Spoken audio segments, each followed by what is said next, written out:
Welcome back, detectives. Let's dive into another horrible case.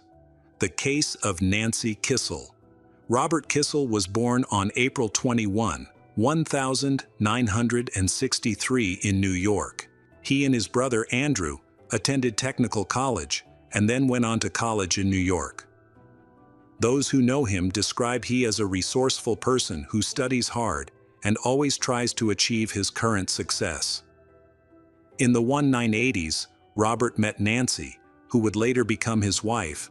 After falling in love, they married, and Nancy adopted Robert's last name.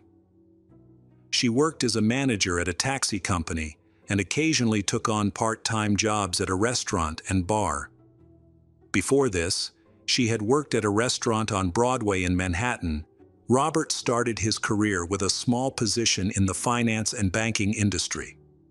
As he gained experience, his career advanced, and his family grew. Eventually, his family had 3 children, making them a family of 5. With the growing family came increasing expenses, including maintenance, including living expenses, tuition fees, and other needs. During this time, Robert received a job offer from the Asian Special Situations Group, which came with a lucrative salary. However, the offer had 2 conditions. He would need to work longer hours, and the family would have to relocate to Hong Kong for the position. In December 1997, the family packed up their belongings and moved to Hong Kong. Life there was drastically different from what they were used to back home, and all 5 family members had to adjust to a new lifestyle. Fortunately, some of the changes were positive. Hong Kong featured superior food quality and a modern transportation system on par with the United States.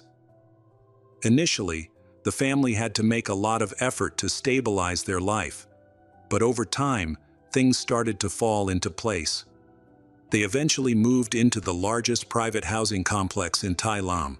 Robert advanced in his career and became vice president of the Asian Special Situations Group. By 2000, he was managing the asset division, earning an impressive $3 million annually.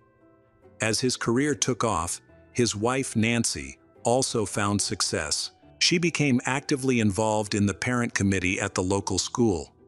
The two were considered a high-profile, high-powered couple. Although they appear perfect on the outside, they are still facing problems in their marriage. The happy image they presented to the public was a facade that hid the real problems behind. Since the family moved to Hong Kong, Robert began drinking heavily and sometimes to excess. He was also said to have used illegal drugs. Although these allegations have never been verified, Nancy later insisted that they were true. Despite facing these problems, their family still sticks together.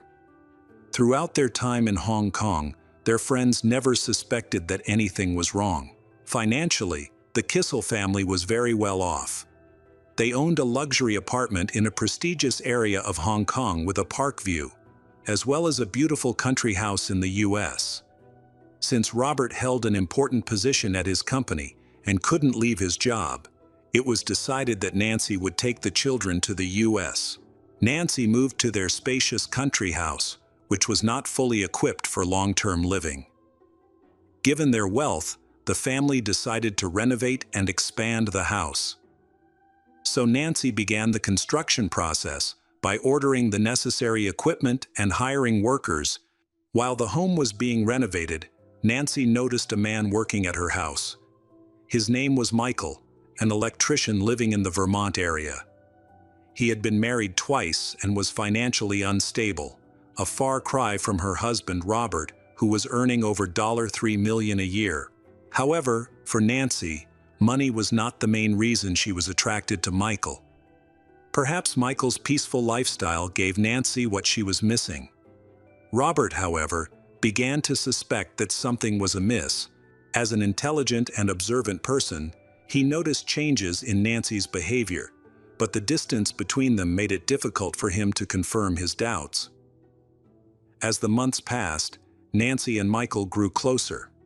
He eventually hired a private detective to keep an eye on Nancy, and after a few weeks, his suspicions were confirmed. she and Michael were spending a significant amount of time together. In the summer of 2003, Robert pleaded with Nancy and the children to return to Hong Kong, hoping to salvage their marriage. However, she continued her secret relationship with Michael. Despite being in Hong Kong, she maintained their relationship over the phone. When the family returned to the U.S. temporarily for Robert's medical procedure, she even met Michael at a hotel, while her husband, Robert, was in surgery. As time passed, the relationship between Nancy and Robert continued to decline. They put on a happy face in public, but their arguments were intense and frequent. He becomes increasingly disappointed in her, who is now happy with Michael. Their marriage became unstable, and it was clear that things would come to a head soon. On November 2, 2003, the Kissel family was at home, in their Hong Kong apartment. It was a weekend, so the kids were home from school and had a friend over. As the evening approached, the friend's father, Nick, stopped by to pick her up. Nancy made strawberry milkshakes for everyone, and they all enjoyed them together before Nick left. At that moment, Nick had no idea it was the last time he would see Robert alive. Robert, a hard-working employee, had a critical online work call scheduled for the weekend. Despite weeks of preparation, he failed to join the call, leaving his colleagues worried. The next day, he didn't show up to work. The management quickly learned about his absence. The vice president, David, called Robert's home and his wife, Nancy, answered. She said he was having some personal problems. However, David found this explanation unconvincing. As the week progressed, concerns about Robert's disappearance grew, and David decided to report the incident to the authorities. Soon after the report, authorities visited the Kissel residence, where they met Nancy and her 3 children. As anticipated, Robert was absent. The officers began to feel concerned about the situation. Although there were no suspicious signs at first, they still felt something was wrong when looking at the way Nancy acted and talked about Robert. She said she filed a missing person report for Robert that morning and accused him of assaulting her. However, they did not completely believe her story because there were several things that did not make sense. So they decided to a more thorough search of the property. By midnight on November 6, investigators found an important clue. A staff member at the complex said that Nancy had asked for help moving an old carpet into the apartment garage. The carpet was so heavy that it took 4 staff members to move it. These people complained that the carpet had a strong fishy smell. When checking the garage in the storage room, investigators quickly discovered the carpet. Behind the door was a rolled-up oriental carpet, secured with ropes and wrapped in tape. On top of the carpet, there was a pillow and a bag containing simple items. This situation made everyone feel very strange. A few minutes later, as the carpet was unrolled, investigators uncovered the body of a man. His head was covered with a plastic bag, and his entire body had been wrapped in another plastic bag and tied with tape. The body was identified as Robert. Investigators quickly determined that he had been dead for a long time, as the strong smell of decomposition suggested that this was not a recent death. On the night of November 7 at 2:41 a.m., just 2 hours after Robert's body was discovered, police arrested Nancy and charged her with the murder of her husband. Forensic investigators determined that Robert had been attacked 5 times with a blunt object. In his stomach, they found 6 prescription drugs, including a powerful sleeping pill. Notably, 5 of the 6 drugs had been prescribed to Nancy, making her involvement in the crime all the more clear. One bizarre incident occurred after Nick brought his daughter home from the Kissel residence, where they had all consumed Nancy's strawberry milkshake. Nick's wife noticed that he appeared unusually flushed, exhausted, and quickly fell into a deep sleep on the sofa. Worried that he might be unwell, she tried to wake him, but despite shouting and slapping his cheeks, he remained unresponsive. When Nick finally woke up, he was extremely hungry, ate his dinner, and devoured 3 servings of ice cream. Shortly after, he lost control of his bowels and was unable to reach the toilet in time, staining the sofa. He then fell asleep again and didn't wake up until the next day, with almost no memory of the previous evening. He described his condition as similar to experiencing amnesia. Investigators later discovered that before his death, Robert had hired a private investigator to follow Nancy. This included installing spyware on her computer, which exposed her search history. Among her searches were terms like sleeping pills overdose and drugs that cause heart attack. Nancy admitted to these searches but offered an explanation. She claimed she had been researching these drugs for personal reasons. She explained that the stress of work and frequent arguments with Robert had driven her to despair, intending to harm herself. However, she said she didn't want her children to suspect anything and planned to make her death appear as a heart attack. Based on information gleaned from internet searches, Nancy consulted several doctors in Hong Kong and received 5 prescriptions. The list of medications surprised investigators as it included strong sleeping pills, tranquilizers, painkillers, and antidepressants. Nancy's trial began in June 2005. She stated that her marriage to Robert started to decline in 1997 when they moved to Hong Kong. According to her, he began abusing alcohol and drugs during this time, becoming increasingly violent. She said his behavior left her distressed and often depressed. The main question is what happened the night Robert went missing. The prosecution argued that she had been stockpiling various medications for months leading up to Robert's death. On October 2, 2003, she allegedly mixed the drugs into his cocktails. However, it's unclear why she also added the drugs to Nick's drink. What is certain is that she drugged both men. Nick was lucky; he recovered and survived. Robert, on the other hand, lost consciousness on his bed. Nancy then hit him in the head 5 times with a blunt object. Tragically, he died from these injuries, and his body remained on the bed throughout the night. The next morning, she visited a carpet dealer and purchased a large oriental rug. After bringing it home, she used the rug to wrap Robert's body and stored it in a closet for 3 days. Later, she sought assistance in moving the rug to the garage. Nancy, however, tells a very different story. She claims that in the 2 weeks before Robert was murdered, they had been arguing violently about divorce, and that the argument flared up again on the night of the murder. Nancy said that while she was making strawberry milkshakes for her children, Robert approached her and revealed that he had filed for divorce and intended to take the children to live with him. According to her version, he was holding a baseball bat, which made her feel endangered.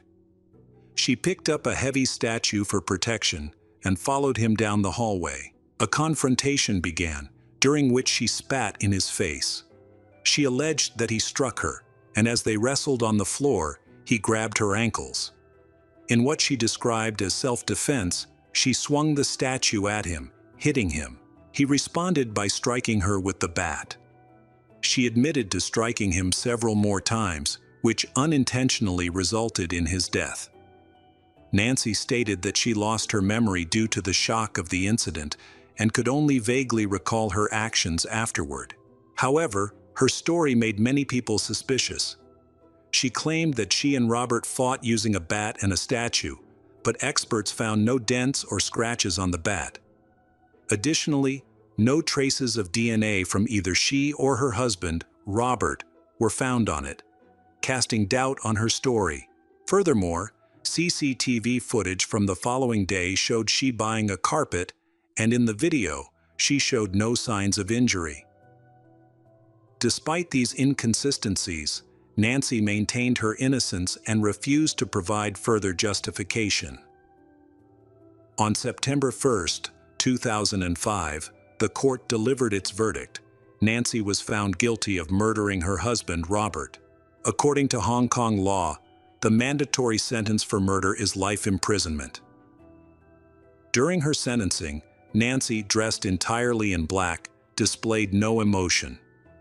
Her case will be reviewed every 2 years, allowing the governing authorities to decide whether to reduce her sentence. Nancy is serving her sentence in a women's prison, a stark contrast to the luxurious Parkview apartment she once lived in. Nancy's lover, Michael, a builder, had called her both shortly before and after the crime, yet prosecutors never considered him a suspect. Although she tried to keep in touch with him, he eventually broke up with her. He later got married and informed she about it, even sending her a wedding photo of him and his wife smiling. After Robert's death, his children were sent to the United States to live with Nancy's father. However, due to his old age, he struggled to care for them. Eventually, Robert's brother, Andrew, took custody of the children. Tragically, in April 2006, Andrew was found stabbed to death in the basement of his mansion in Greenwich. This devastating incident added further trauma to the lives of Robert and Nancy's children. At the time of Robert's death, his fortune was valued at approximately $18 million. His 3 children inherited the entire estate, securing their financial future. However, this wealth came at an immense cost. The loss of both their parents. Nancy lost all her appeals and remains in prison to this day, likely to spend the rest of her life behind bars. Michael is alive and well, living far away from Nancy, the woman who took the life of her husband and the father of her 3 children. Nancy had fallen out of love with Robert, and the pressures of her life, along with her unhappiness in the marriage, have driven her to seek comfort in her lover, Michael. However, none of this justifies the extreme actions she ultimately chose. It is said that Robert offered Nancy half of his assets in the dispute, but she refused and wanted the whole thing, and did not need he in her life. Her selfish and cruel decisions have now left her in prison, separated from Robert, her children, his fortune, and her lover.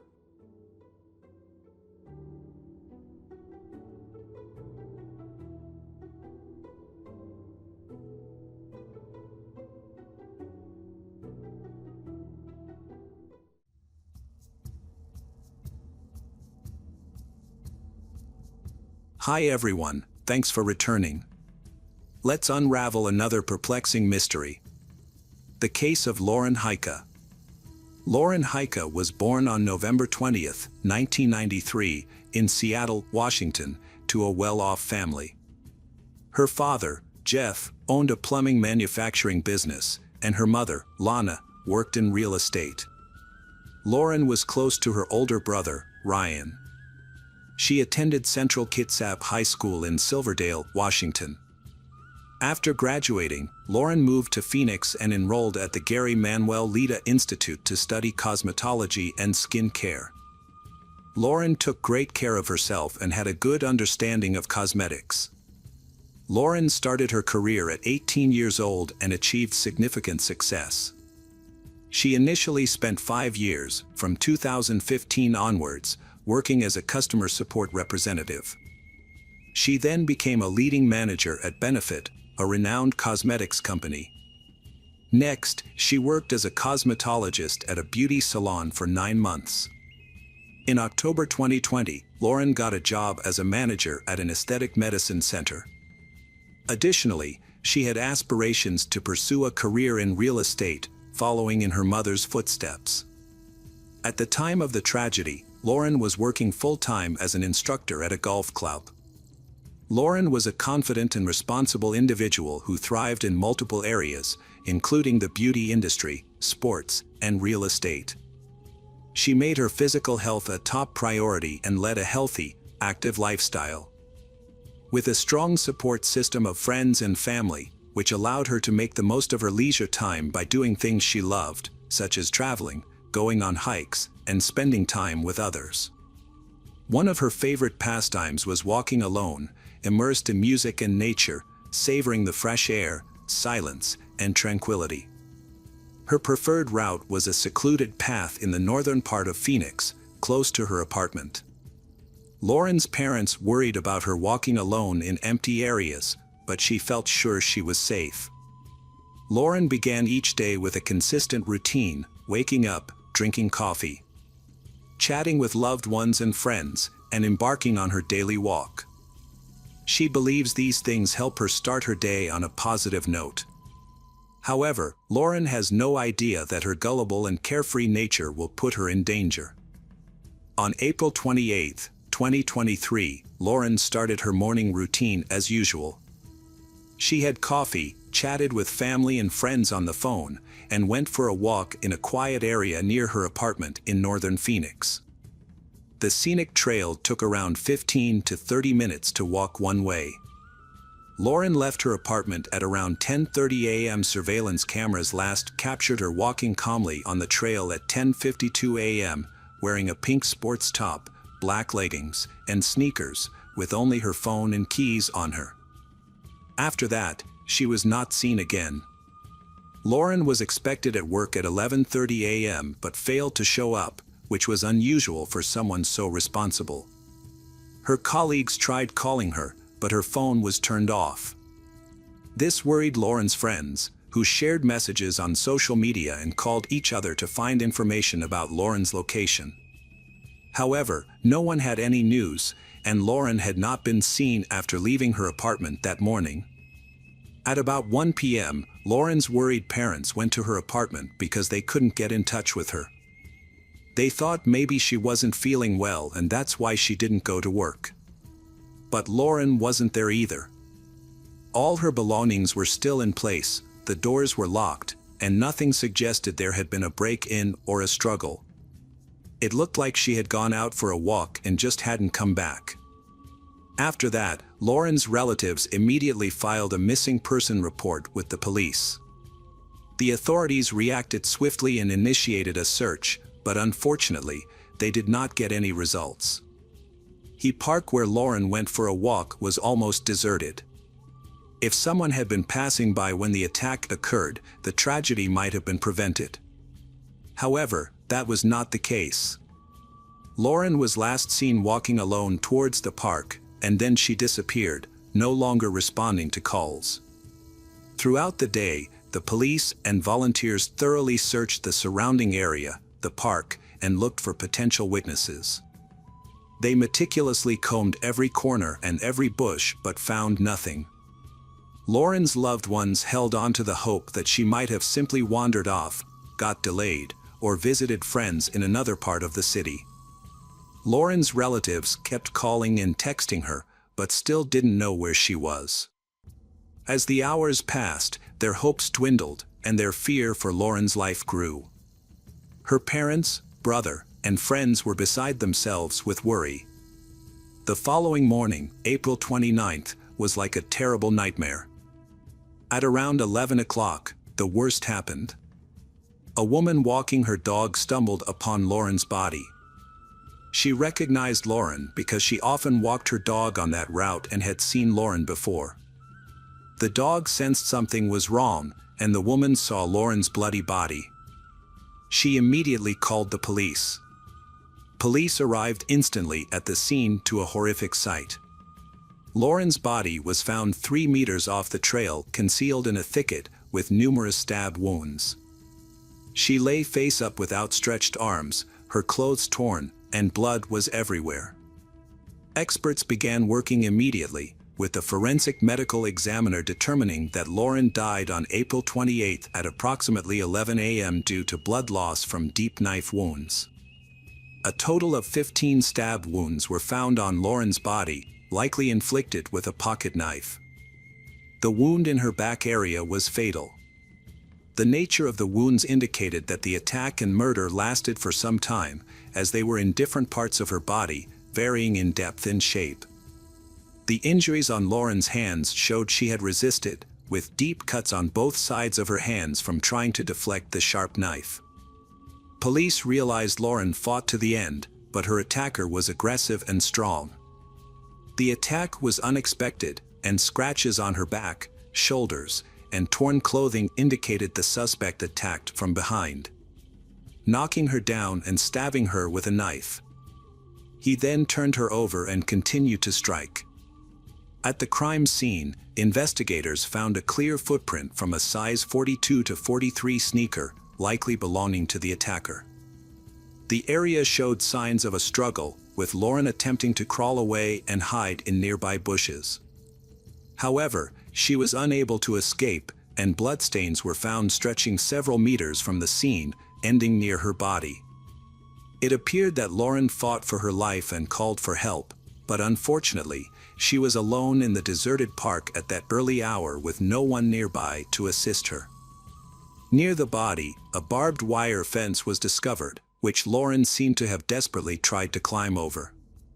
Torn clothing and blood were found on the wire, suggesting that her attempt to overcome the fence resulted in the numerous scratches and abrasions on her body. Lauren's phone and house keys were found nearby, having fallen from her pockets during the struggle. Her phone was broken, with the last calls made on the evening of April 27th, indicating that no one had heard from her for over a day. Further examination of the area revealed a bloody pocket knife among the branches a few meters from the crime scene, providing another crucial piece of evidence.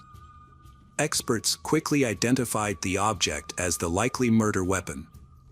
Further analysis of the blade and handle uncovered fingerprints and DNA traces from an unidentified male. Investigators also collected hair and skin cells from the killer at the crime scene. Lauren's body, along with all physical evidence, was promptly sent for forensic examination. Meanwhile, investigators reviewed the surveillance camera footage from the park. They found that one camera captured Lauren entering the park at 10:52, walking alone and listening to music on her headphones, without anything seeming out of the ordinary. However, just 1 minute later, a tall, thin man in dark clothing appeared on the recording, quickly passing by the camera as if attempting to conceal his face. Despite the man's efforts to hide, experts were able to make out that he was a young African-American male wearing a cap.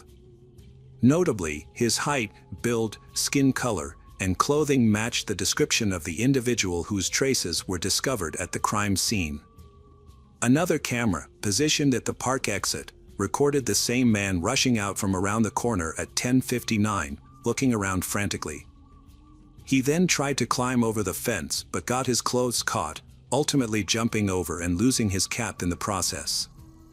The investigation gained its first lead from records showing the suspect disappearing in an unknown direction. Although the perpetrator's identity couldn't be immediately established, the police now had an accurate description and distinguishing features to work with. Notably, the unknown man appeared in the park around the same time Lauren was murdered, according to preliminary findings. The cameras captured footage of the killer before and after the crime. A detailed analysis of the footage revealed more information. The suspect moved with purpose, glancing around as if fearful of being seen.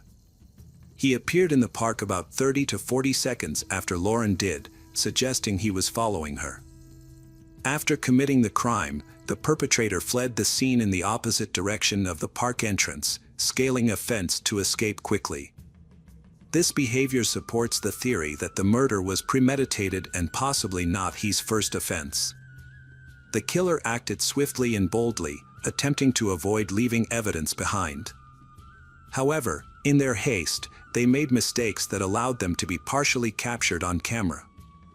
Despite being shown footage from the cameras, Lauren's parents and friends were unable to identify the man in the video. The tragedy left everyone shocked and deeply saddened. Lauren's loved ones don't understand why someone could so cruelly take the life-kind and energetic girl. Lauren had no enemies, was not involved in any conflicts, and did not owe anyone money. Additionally, she did not own anything that was worth a significant amount. Her lifestyle is extremely healthy. As a result, the possibilities of revenge or robbery were quickly ruled out. A week after the murder, a press conference was held where police officers shared the evidence they had gathered and appealed to the public for help in identifying the suspect. Lauren's father, clearly distraught, pleaded with anyone who had information to come forward help and assist law enforcement. In response, Lauren's relatives offered a substantial reward for any information that could help identify the killer. The case sent shockwaves throughout the city, prompting thousands of people to take action by sharing information on social media, organizing search parties, and volunteering. Meanwhile, investigators continued to analyze physical evidence. Forensic experts carefully examined DNA, fingerprints, and other biological evidence in a laboratory. Eventually, they got a break in the case. The suspect's genetic profile matched a record in the police database, which identified Zion William Teasley, a 22-year-old African-American with a history of crime. Detectives promptly began to investigate Teasley's background. Their inquiry revealed that Teasley was raised in a troubled home. His parents struggled with addiction. Teasley had a criminal record from a young age, with offenses including theft, public disorder, and intimidation. In 2020, he was convicted of committing several armed robberies. As a result, Teasley spent almost a year incarcerated, but his sentence was reduced due to positive behavior, allowing him to be released early. Teasley's most recent arrest occurred in January 2023 for a knife attack on a bystander, but the charges were dropped when the victim withdrew their statement, resulting in Teasley receiving a suspended sentence. At the time of Lauren's murder, the suspect was under police supervision, requiring him to regularly report to the precinct. His last check-in occurred on April 27th, the day before the tragic incident in the park. Upon learning this, detectives started devising a plan to apprehend Teasley, placing him under 24-hour surveillance. It was discovered that Teasley was unemployed and spent most of his time at home, occasionally visiting the store or meeting with suspicious individuals. Having obtained an arrest warrant, police visited Teasley's apartment, breaking down the door to gain entry. However, they found no one inside. The search uncovered a bucket of chlorine, gloves, and rags, indicating Teasley's likely intention to eliminate evidence. Teasley's room contained a packed suitcase and a new passport in a different name, along with bus tickets to Canada, suggesting a plan to escape the country.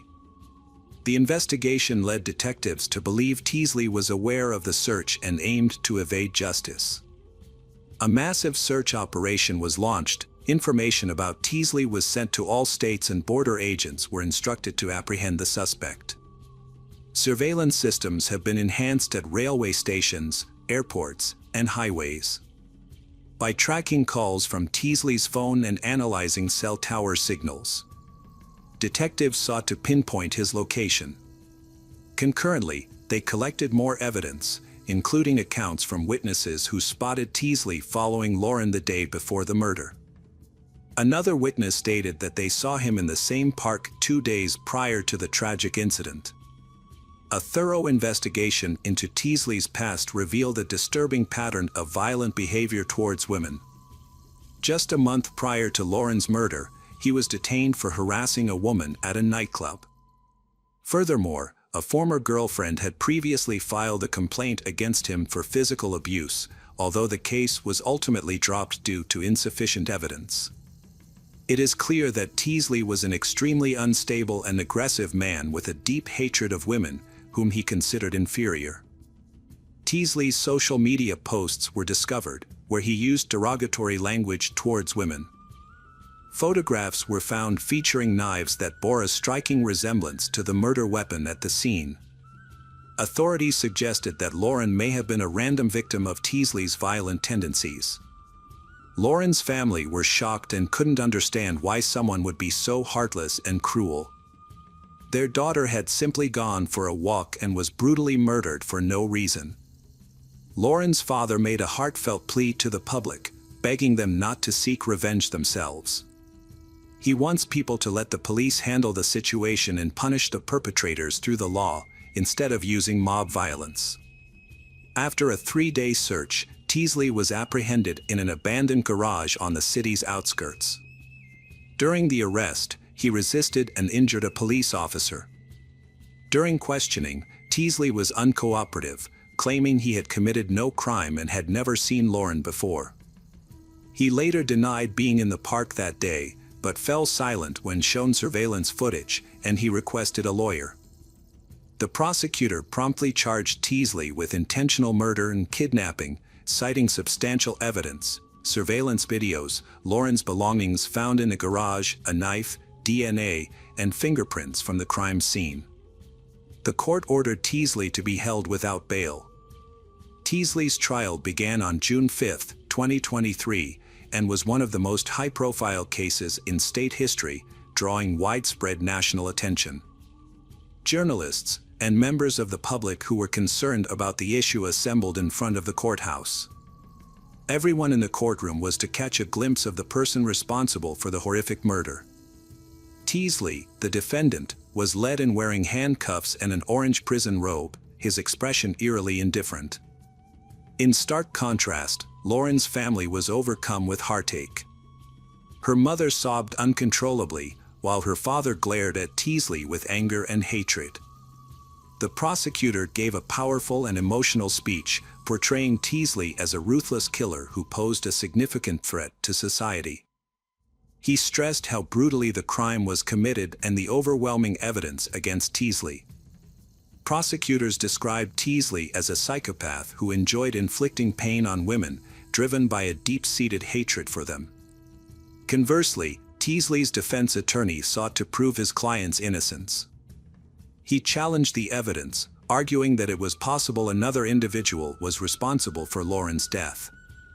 The defense urged the jury to remain impartial, to focus solely on the facts and not be swayed by public opinion or emotions. Teasley is currently charged with first-degree murder. In December 2023, the Maricopa County Prosecutor's Office requested the death penalty, the most severe punishment allowed by Arizona law for such a serious crime. The Phoenix Police Department has completed their investigation, and the suspect will face prosecution. However, Teasley maintains his innocence despite the charges. He remains in custody without bail. The trial is expected to take place in October 2025 and will be one of the most high-profile cases in Arizona history. Lauren's tragic death shocked the nation and devastated her loved ones.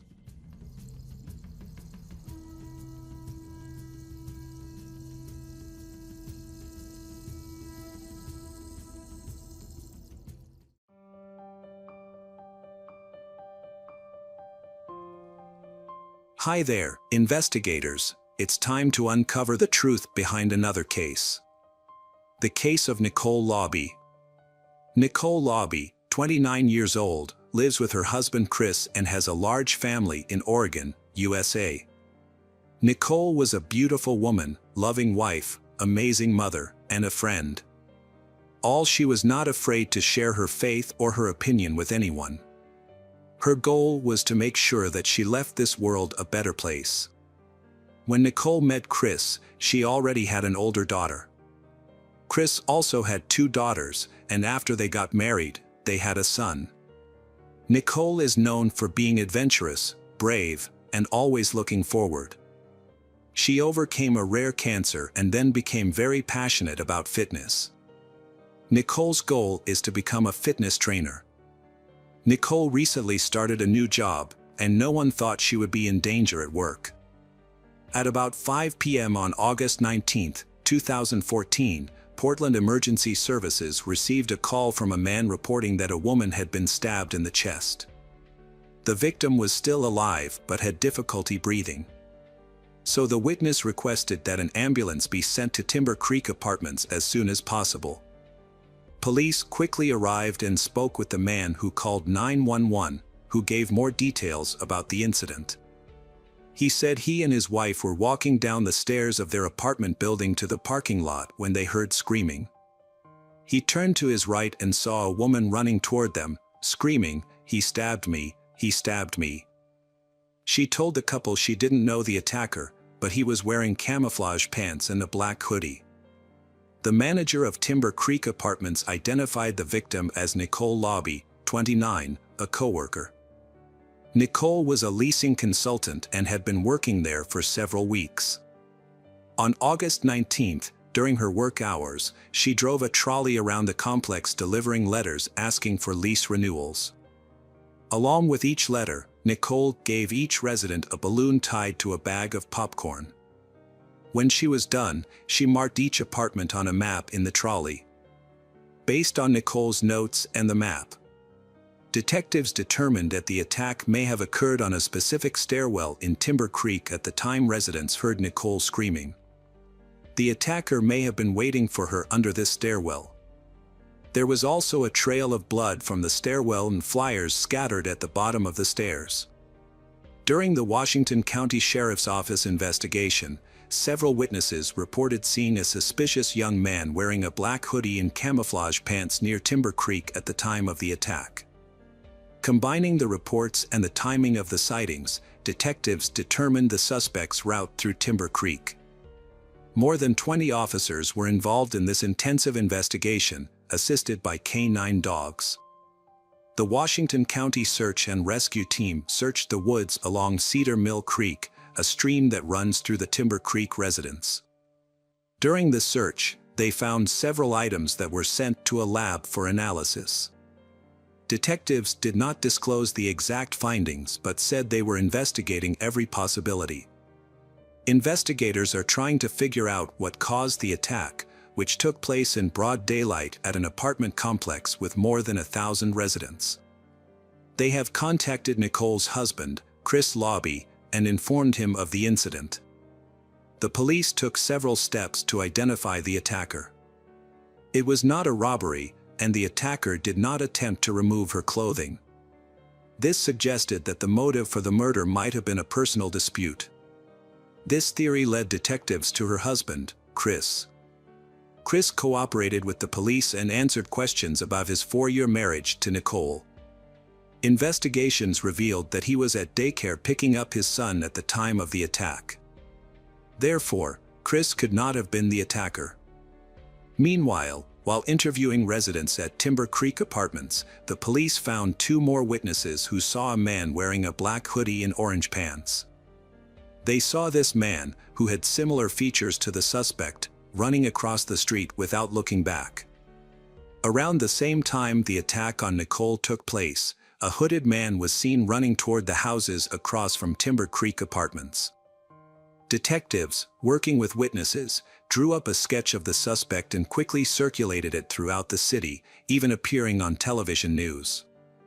The city urged anyone who recognized the familiar facial features to report the incident. Detectives also worked with informants to find clues about the killer. The sketch led to several leads. A man said his son knew a man who matched the sketch. His name was Taylor, and he had recently threatened others with a knife. Police found Taylor and brought him in for questioning. Taylor said strange things and seemed to have mental problems. When asked about Nicole, he did not hesitate to admit that he had killed her. However, Taylor's testimony was inconsistent, as he only mentioned information that had already been in the newspaper and gave irrelevant details. As a result, the police eliminated him as a suspect. After the sketch of the suspect appeared in the newspaper, the police received a tip about a man named Nick who had a criminal history. Nick looked similar to the suspect in the sketch.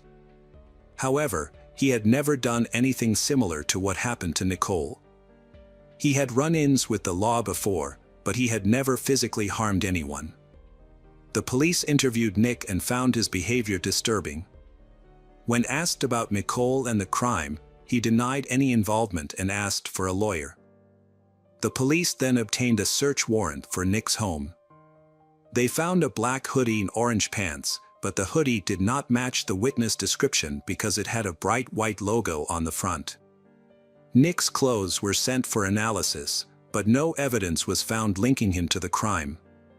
Nick's phone records also showed that he was not near the scene of the attack. As a result, the police eliminated Nick as a suspect, and the case went cold. Nicole's family is going through a very difficult time. In an interview with reporters, Chris Lobby shared that he can't stop thinking about what happened to Nicole. He said, "The hard thing is that there are so many unanswered questions. I keep thinking about what happened, different scenarios, and there are no answers to any of them. The police were concerned that the perpetrator might strike again, and their worries became a reality.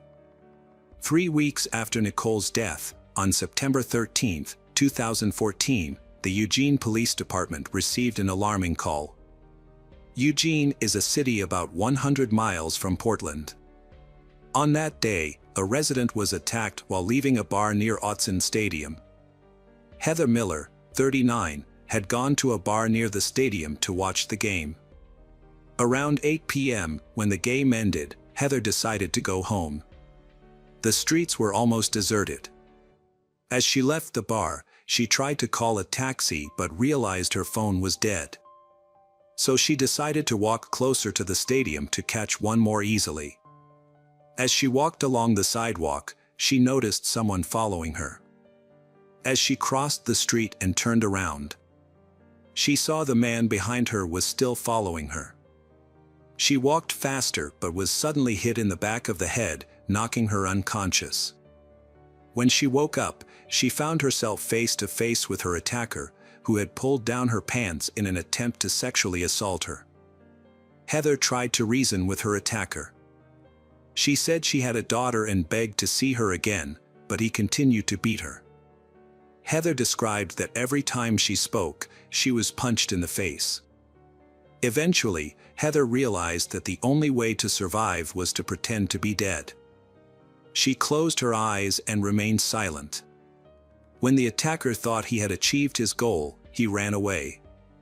Despite the brutal beating, Heather found the strength to stand up and go out into the street. A minute later, a car stopped and the driver called 911. An ambulance arrived and rushed her to the hospital. Heather regained consciousness and spoke to a detective who arrived shortly afterward. At this time, neither of them knew that the attacker had been arrested at the police station. There was a park near the scene of the attack. A police officer on duty that night saw a man running, stopped him, and saw that his hands and shoes were bloody.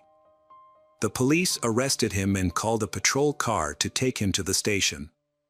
Jamie Tinoco, 17, was young but had been noticed by the police many times. At the time of his arrest, he was on probation for illegal possession. Jamie had been using drugs since he was 12, and his parents had no control over him. Jamie had dropped out of high school since his freshman year and was arrested for driving without a license the day before the attack on Heather but was released shortly after. During questioning, Jamie confessed to attacking Heather. The man was completely calm and nonchalant, believing he had done nothing wrong. His actions led the Eugene Police Department to suspect that Heather was not his first victim. Police released his photo, hoping that other women affected by him would come forward. Soon after, detectives investigating Nicole Lobby's death saw a photo of Jamie released by Eugene Police. They believed Jamie matched the sketch of the suspect they had. Further investigation revealed that Jamie lived with his parents in Portland and that their apartment was across the street from Timber Creek, which further fueled their suspicions that he was involved in Nicole Lobby's death. Detectives questioned Jamie about Nicole's case, hoping that he would admit to assaulting her, as he had confessed to attacking Heather Miller. However, Jamie insisted that he had nothing to do with Nicole's death and refused to answer questions. Police needed to find evidence to link him to Nicole Lobby's death. As mentioned earlier, Jamie lived across the street from his parents at Timber Creek Apartments. As a result, the police obtained a search warrant for his parents' apartment. They found a black hoodie and orange pants in Jamie's room and sent them to a lab for analysis. However, the lab results were disappointing, with no trace of Nicole's DNA on any of Jamie's belongings, and the investigation seemed to hit a dead end. While there is no evidence to prove that Jamie killed Nicole, there is enough evidence to link him to the attack on Heather Miller. He did not deny his actions and seemed proud of being a young thug. At his trial in connection with the attack on Heather Miller, he smiled and said he had no remorse for his actions. Jamie had broken away from a group of delinquent teens on a trip supervised by the Washington County Juvenile Department. He followed Heather, attacked her from behind, and dragged her into the bushes near Atson Stadium. Heather said she still has nightmares and flashbacks and chipped her front teeth after the attack. She has had to find a new job. The injuries she suffered in the attack, including a broken nose, required reconstructive surgery to recover.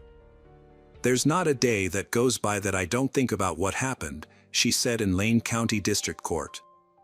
"I pray that Jamie will never have the opportunity to do this to another person and impact their life the way he impacted mine." Heather Miller held hands with two family members as she sat with more than a dozen supporters before reading her statement aloud.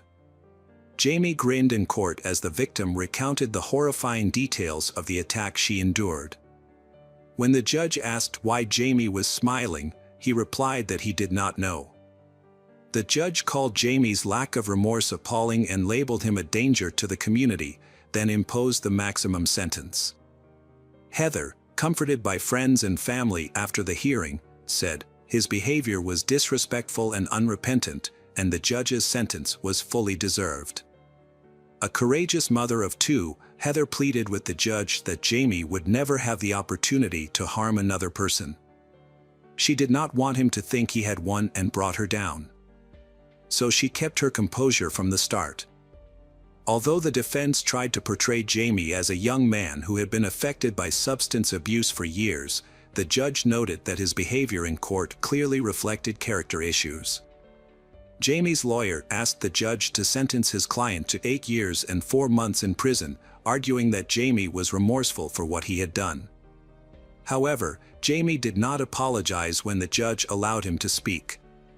He refused to make any statements. Judge Deborah Vogt sentenced Jamie to 14 years and 2 months in prison, explaining that his lack of remorse justified the harsh sentence. "The community needs to be protected from a dangerous man like this," she said. "As much as people want me to see him as a boy, I can't." When Jamie becomes eligible for release, he will be in his early 30s and will have to register as a sex offender for the rest of his life. As for Heather, her family said she is looking forward to starting a new job and being able to move on with her life. Meanwhile, investigators decided to take advantage of Jamie's ego to get him to confess. They questioned him about Nicole Lobby's death. The detectives told him that he would get more respect in prison if the other inmates knew that he was not only the coward who attacked one woman from behind but also the one who killed another. After a few minutes of silence, Jamie began talking about Nicole, saying that he didn't mean to kill her. He wanted to feel the sensation of stabbing someone, but he didn't mean to kill Nicole, just hurt her. He said that when he was walking from his apartment to Timber Creek, he saw Nicole park her car and bring a balloon to her second-floor apartment. As Nicole climbed the stairs, he hid behind the car, then ran up the stairs and stabbed Nicole when she turned around. Jamie said he chose Nicole because he thought she would be an easy target. When asked if he would try to force Nicole to have sex, like he did with Heather Miller, he casually replied, "Oh, I've thought about it. I would." Jamie said he didn't do it because Nicole screamed when she stabbed him, so he ran away during the reenactment. Jamie showed investigators how he escaped the scene. Chris Lobby said he was shocked to learn that his wife's killer was only 17. "I have a 13-year-old daughter," he said. "It's unbelievable and hard to understand that someone 4 years older than her could do this." The trial began in 2015. Despite confessing under questioning, Jamie has pleaded not guilty in court. His attorney argued that there was no DNA evidence linking him to the scene. "I'm just asking for leniency for a 17-year-old boy with a serious mental illness who has the potential to change with treatment," defense attorney Robert Axford said. The defense's only witness was a psychologist who evaluated Jamie and determined he had symptoms of schizophrenia. However, a psychologist at Oregon State Hospital determined that Jamie had a personality disorder, not schizophrenia. His video confession and reenactment convinced the jury of Jamie's guilt. During his reenactment, he described details that only Nicole Lobby's attacker would know.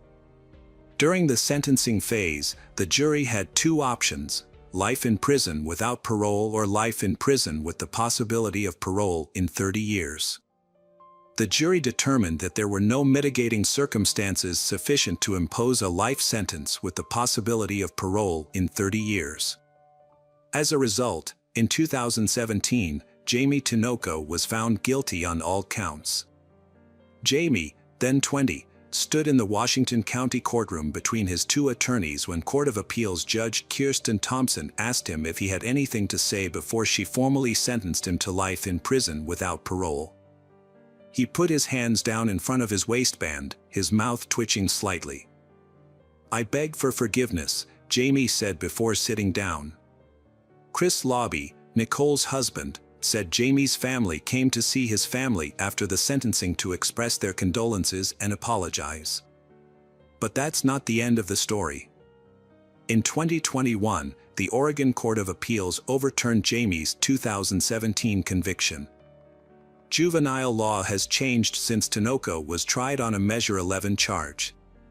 Under the new reform, offenders between the ages of 15 and 17 are no longer automatically sent to adult court.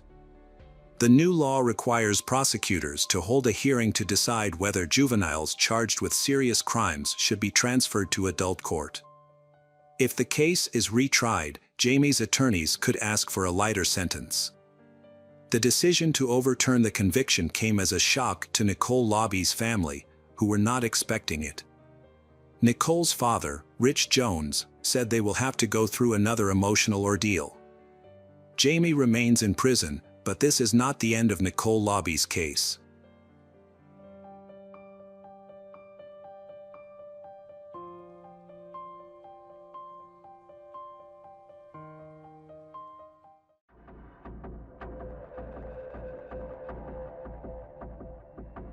Hi everyone, thanks for returning. Let's unravel another perplexing mystery. The case of Susan Reinert. Susan Reinert, affectionately known as Sue, was born in 1943 in the town of Ridgeway in northwestern Pennsylvania. Her father, William Gallagher, worked as a newspaper sales manager, while her mother, Jane Gallagher, was a dedicated teacher. From an early age, Susan showed a passion for learning and a strong love of literature, suggesting that she might follow in her mother's footsteps into the field of education.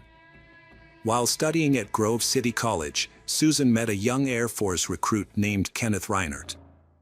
Although their meeting was simple, it had a profound impact on her life. Susan and Kenneth's relationship deepened as they both pursued higher education. After much effort and determination, Susan graduated from college with a bachelor's degree. She continued her education, earning a master's degree in English from Pennsylvania State University.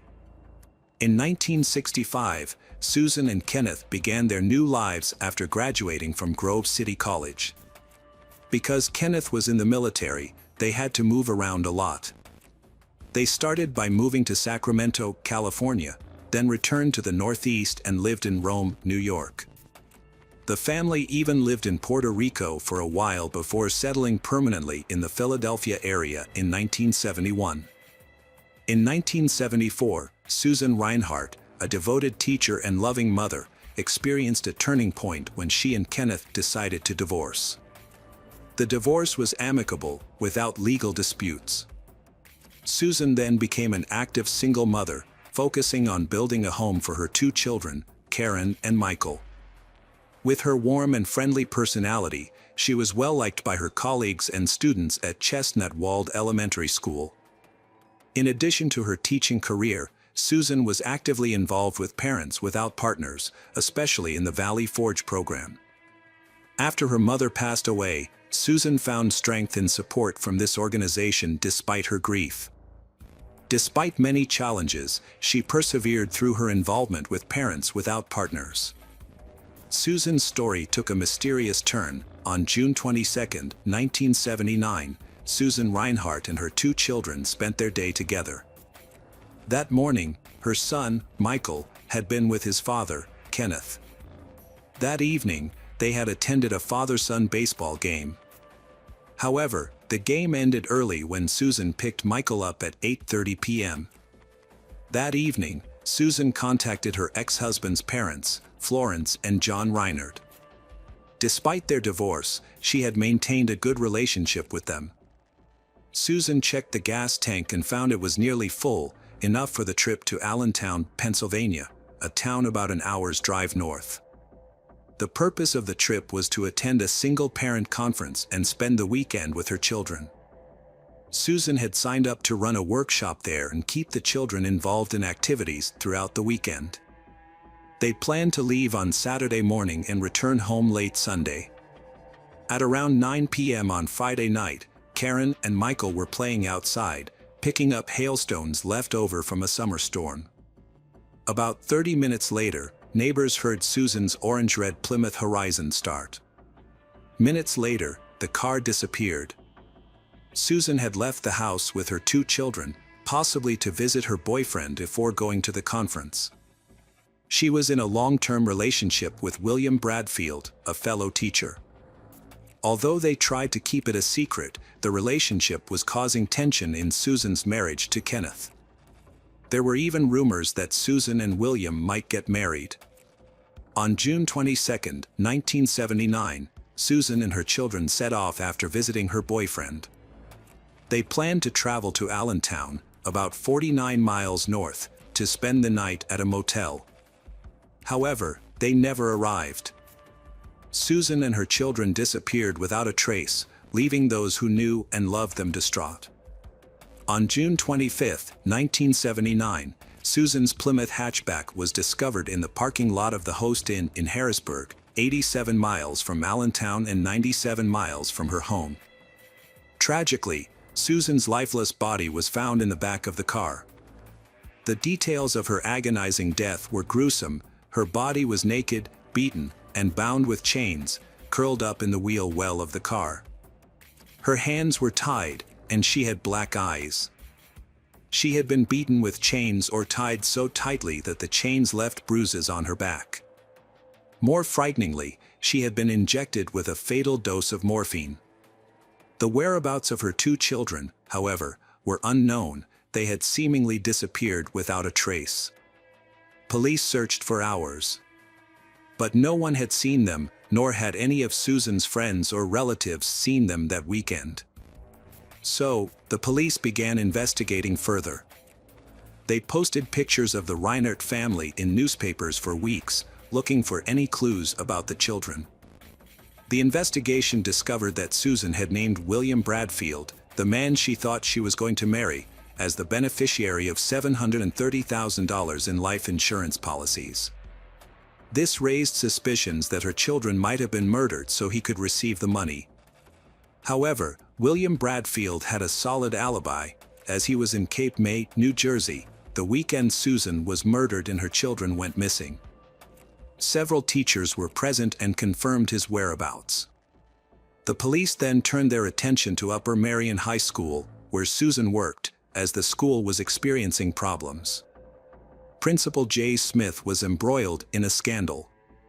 He had served as principal until he was fired the previous year after being arrested at a local shopping center. In his Ford Granada, police discovered loaded handguns, a balaclava, and burglary tools. More disturbingly, a syringe containing morphine was found in the trunk. Jay had been struggling before that. His wife, Stephanie Smith, was diagnosed with malignant cancer and died in August 1979, after several hospitalizations. During this time, Stephanie Smith began keeping a diary, documenting her husband's strange behavior, which became increasingly worse. Jay became involved in intimate groups and changed sexual partners, which Stephanie Smith did not approve of, and this seemed to lead to even more disturbing behavior. In September 1977, Stephanie Huntsberger, the adult daughter of the couple, moved in with her parents along with her husband, Edward Huntsberger. They settled into the Smiths' home in King of Prussia, Pennsylvania, that fall. Stephanie Smith was battling cancer, which caused turmoil in the family and seemed to increase tensions among them. Edward and Stephanie Huntsberger, Jay's daughter and son-in-law, were struggling with heroin addiction and had difficulty finding and keeping jobs before deciding to move back in with their families. Moving in with their parents was a desperate attempt to escape drugs.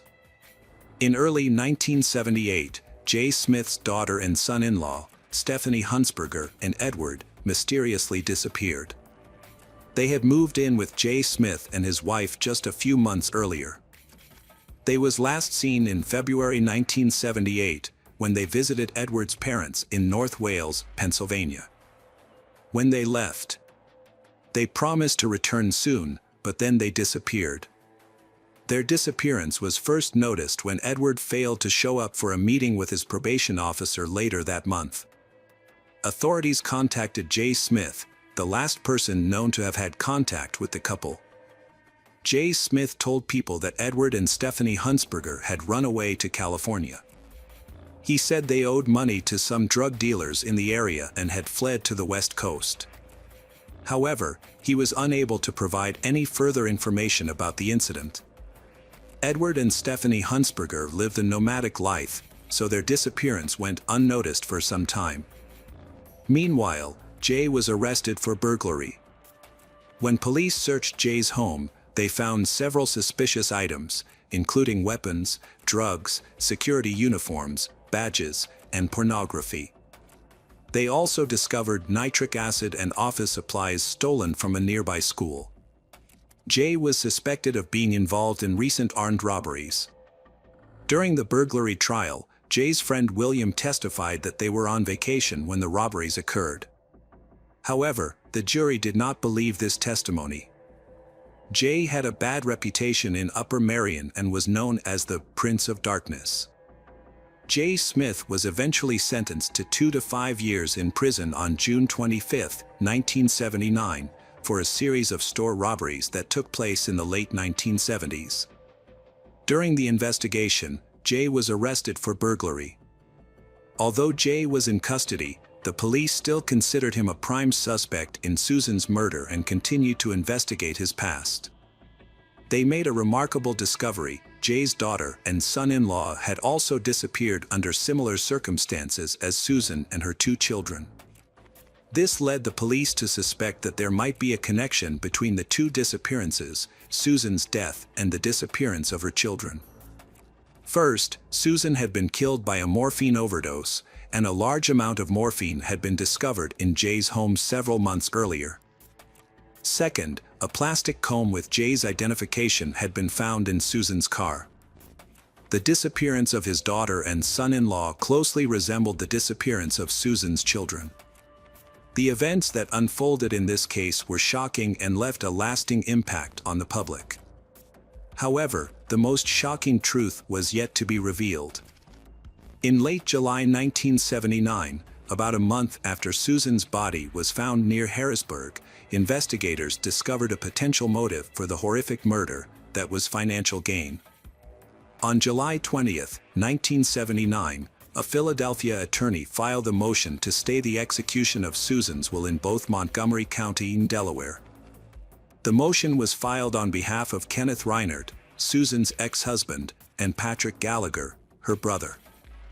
The purpose of this legal action was to give both men an opportunity to review the contents of Susan's will before it was executed.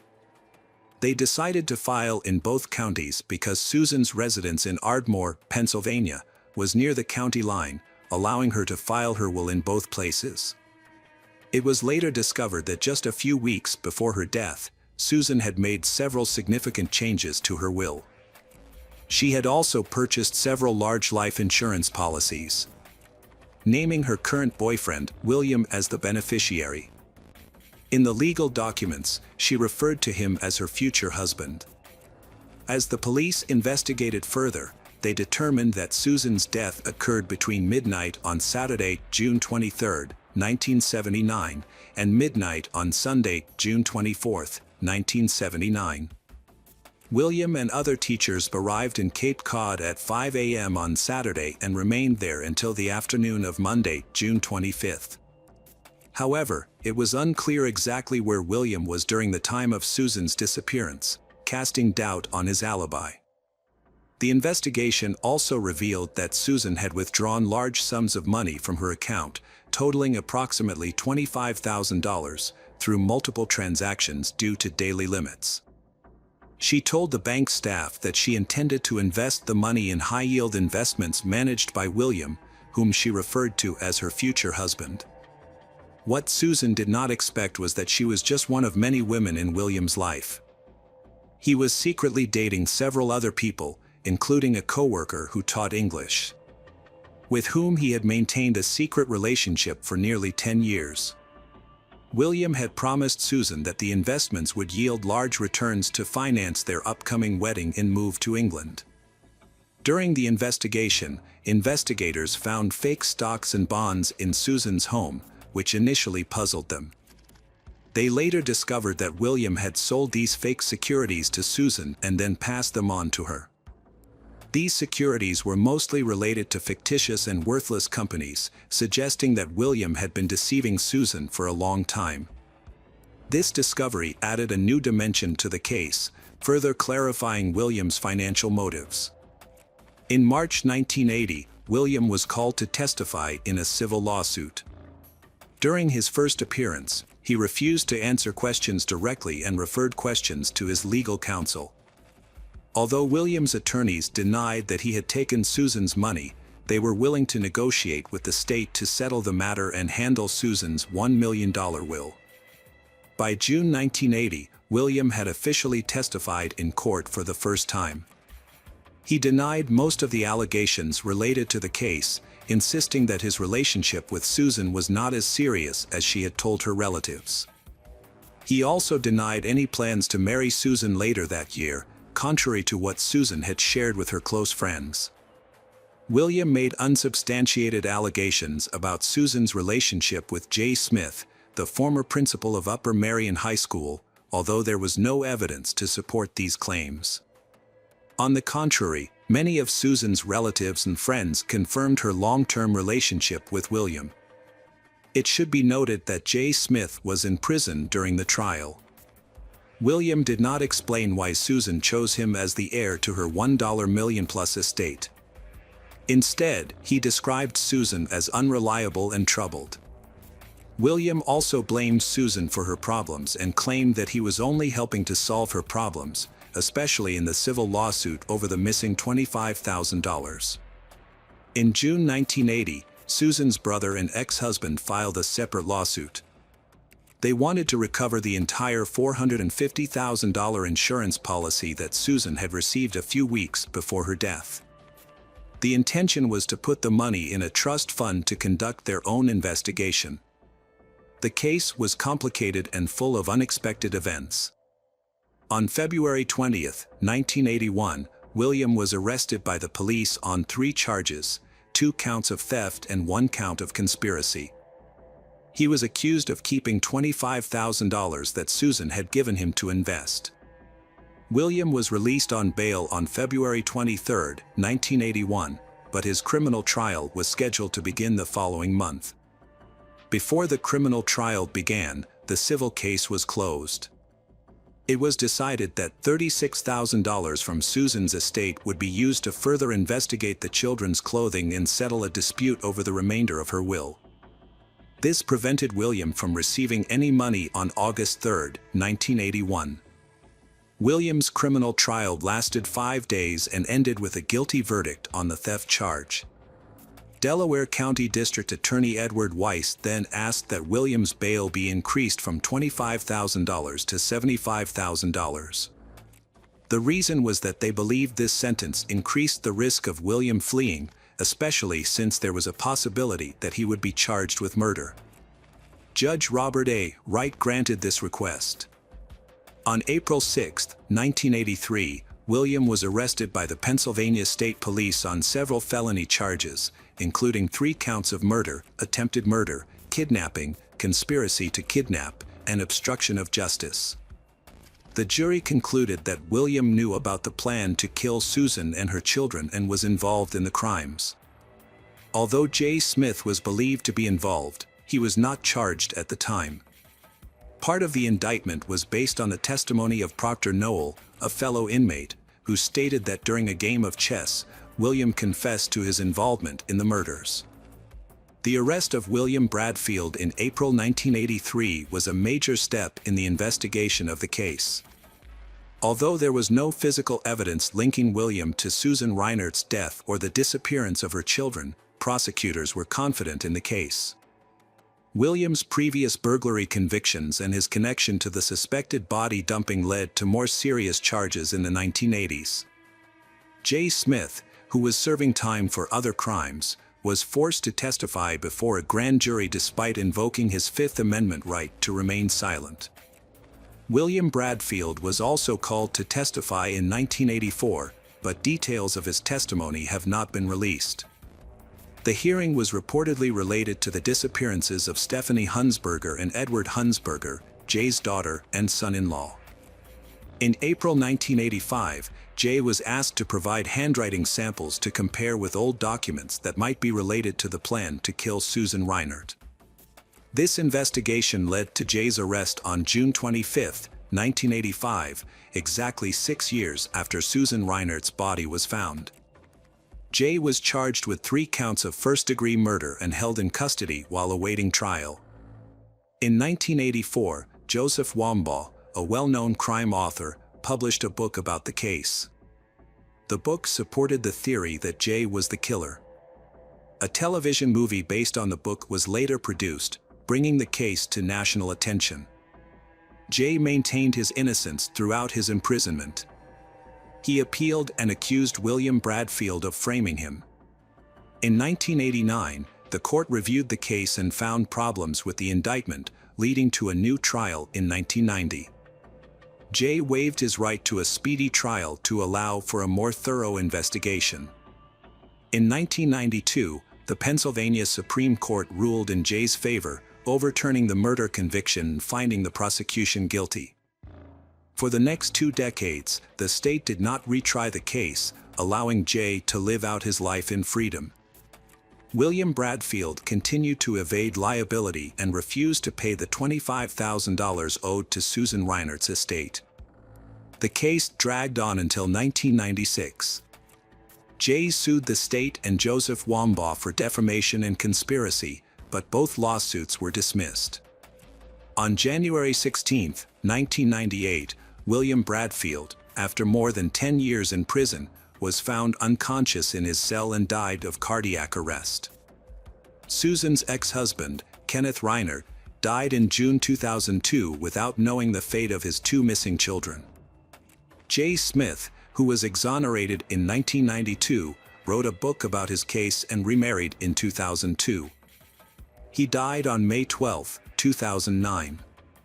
However, the 1978 disappearance of his daughter and son-in-law, Stephanie Hunsberger and Edward Hunsberger, remains unsolved to this day.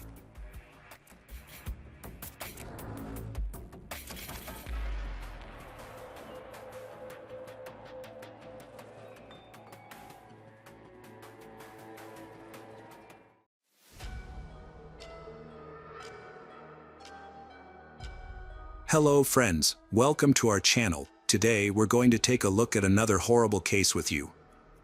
The case of Ana Ramirez. Amanda and Ana Ramirez, born on January 8, 1992, in Camden, New Jersey, USA, are identical twins, arriving just minutes apart. From a young age, they were incredibly close, often wearing similar clothes and choosing the same toys. Their relationship was characterized by understanding and genuine emotional, with conflicts between them being rare. Although they were born in the USA, they come from a family that emigrated from Puerto Rico, a large family with the dream of achieving the American dream. Despite facing challenges, their family's unity and love helped them overcome difficulties. Amanda and Ana were seeking a better life in the USA. When they grew up, their family gave birth to another daughter. Of course, Amanda and Ana stood them out because of their identical appearance. From a young age, their parents emphasized the special bond they had since their time in the womb. They slept in the same crib during their first months, which contributed to their close relationship. As they grew older, Amanda and Anna did everything together and acted as a team. They were very close and always stayed by each other's side. Their mother encouraged this bond, hoping Amanda and Anna would always support each other. And indeed, they did. Amanda and Anna took their first steps together, holding hands to keep from falling. The two girls, who grew stronger together, they were inseparable during kindergarten, elementary, and high school. Their bond stayed strong into adulthood, and it seemed like nothing could break this pure sisterly union, which grew stronger each year. Gradually, carefree childhood ended, and adulthood began. Anna had better relationships with man. She was the first of the twins to get married and become a mother. She was described as a loving and dedicated mother who did everything for her kids. At that time, Anna had completed courses and received certification in a field of activity related to helping people. This accentuates her friendly and positive personality. Colleagues and friends admired Anna's kindness, describes her as a friendly and humble beauty. When Anna became a mother, she had to balance her career with her family responsibilities, striving to create a bright future for her daughter. Later, she had 2 more children. Anna still maintains regular contact with her family, especially her beloved twin sister, Amanda. She often comes home to visit her grandparents, mother, brothers, and sisters.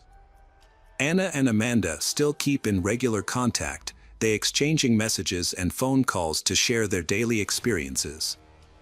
When Anna had a daughter, Amanda was eager to know all about her niece and frequently inquired about her. Amanda helped Anna a lot, supporting her in taking care of her children and learning the fundamentals of motherhood. Amanda also aspired to have her own family and become a mother, so she paid close attention to every piece of advice Anna offered. Amanda was kind and caring, always ready to assist. Amanda regularly spent time with Anna and her children. During the first few years of her life, Anna's eldest daughter spent a lot of time with both her mother and with her aunt, Amanda. This allowed the aunt, Amanda, to bond with her niece and gain valuable childcare experience. These skills and knowledge later proved useful to her. At that time, Anna was very busy, and it was with Amanda's help that she was able to manage daily tasks. Whenever they had free time, the sisters often spent time together, went for walks, and relaxed on weekends. Anna and Amanda loved parties and could go dancing all night long. In those moments, they were with their close friends. They were always friendly and cheerful. However, the story of the two sisters had a sad ending. Life showed that even the closest and most sincere connections can be broken in a cruel and heartless way, and the circumstances are so strange that it's almost impossible to tell the truth from the lies. In 2019, Anna and her twin sister Amanda were both 27 years old. Anna had 3 children, while Amanda had just given birth to her first child. During this time, Amanda was experiencing a difficult period in her life. She struggled with emotional problems after giving birth. She was diagnosed with postpartum depression, and her family around to support her. To help her sister Amanda through this difficult time, Anna often tried to bring some joy into her life. Amanda frequently met with Anna to have a drink and discuss the difficulty of motherhood, which both sisters understood well. On the evening of June 22nd, the sisters planned to attend a party with close friends. After the party, they intended to visit their cousin before heading home. That evening, Anna and Amanda gathered at home to choose their outfits and do their makeup. At the party, they had a great time, laughing and enjoying themselves. The next morning, Anna and Amanda posted a photo together on Anna's social media page and captioned it that they were having fun. Nobody anticipated that this cheerful post would be the last one where both twins would be alive. Just a few hours later, the police received a call from a distressed girl who said she had found her sister on the street. The caller is Amanda, and she urgently requested the officers to hurry. Amanda reported that Anna had been shot in the chest but didn't know who the shooter was. She noticed a deep cut on the right side of the chest. Anna was lying on the street right in front of their cousin's house, where they had spent most of the evening drinking and taking selfies. Amanda mentioned that they had visited a brother whom they had not seen for a long time, and it seems a conflict erupted there. Around 5:30, Anna was injured and collapsed on the sidewalk. After receiving the call, the medics quickly arrived at the scene. They found Anna lying on the asphalt in a pool of her own blood, while Amanda was not nearby. Anna had lost a large amount of blood, putting her life at risk, so urgent action was required. The police also responded and reached the scene after the ambulance. Anna was on the ground, seriously injured, bleeding, but still alive, with a deep wound in her chest. The medics promptly placed her in the ambulance and administered first aid during the ride. The police hoped Anna could identify her attacker, but she lost consciousness in the ambulance due to severe blood loss and was immediately taken to a medical center. On the way to the hospital, doctors tried to keep Anna alive. However, less than an hour later, at 6:20, the medical center staff pronounced her dead, unable to save her. This news was a devastating shock for her family. Suddenly, overnight, Anna, a mother of 3 children, was gone because of a violent act. The motive behind this senseless act was completely unclear. Anna was kind-hearted, empathetic, and had no legal issues or criminal history. Was she the victim of a random or intentional crime, and should the investigation focus on those around her to find the killer? The investigators quickly noticed that Anna's belongings, such as her money and mobile phone, were left untouched, suggesting she was not robbed. The violent nature of the incident indicated it was personal. Police began questioning neighbors, but they confirmed that Amanda's account of Anna arguing with her cousin was untrue. Several witnesses reported hearing only Anna and Amanda arguing loudly, with no men's voices present. This went on for a considerable time, until the argument stopped and the medics arrived. The police detectives came to Amanda's apartment to gather information. She had called the emergency number and was able to provide valuable information and an explanation of the argument. Amanda confirmed that she had argued with Anna that night, but she went home after the argument ended. Then something unexpected happened. Someone attacked Anna, but Amanda didn't see the attack. When she returned, she found Anna bleeding. When it was reported that Anna had died, Amanda showed no emotion. This might have been due to nervousness or exhaustion, but it caught the police's attention. Even though Amanda received the news of Anna's death with an odd calm, it was something else that caught the police's attention. What really intrigued the detectives were the bloodstains on Amanda's clothes. Additionally, her face had visible scratches and there was dried blood on her head. Her hands were covered in injuries typical of defensive actions, like cuts, suggesting she might have tried to take a knife from someone. The police also found several bloody footprints that went Anna's body on the street to the building's door, up the stairs, and reached the apartment where Amanda and Anna spent the night. At first, when investigators requested to enter the apartment, Amanda was hesitant to let them in because she was frightened and tried to persuade the officers that her injuries were accidental. However, the situation was too suspicious to accept her explanation. Ultimately, Amanda allowed the police to enter without requiring a warrant. At the apartment, they also discovered traces of blood. In the kitchen, they found a large carving knife in the sink, covered in dried blood.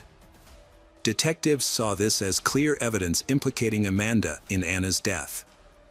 She was promptly arrested and brought to the police station for questioning. During the interrogation, Amanda provided investigators with 3 different accounts of how Anna might have died. In the first account, Amanda claimed she had no idea what happened to Anna, stating that she found Anna already injured on the street. Amanda didn't notice any suspicious people or vehicles, leaving her completely baffled by the incident. Amanda thought that Anna would not have an enemy capable of such harm, so she speculated that her cousin might be involved.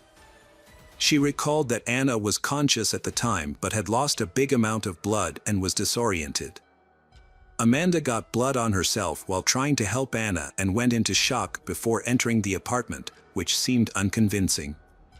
Additionally, Amanda didn't mention defensive wounds from a sharp object, and the bloody knife found in the kitchen was puzzling.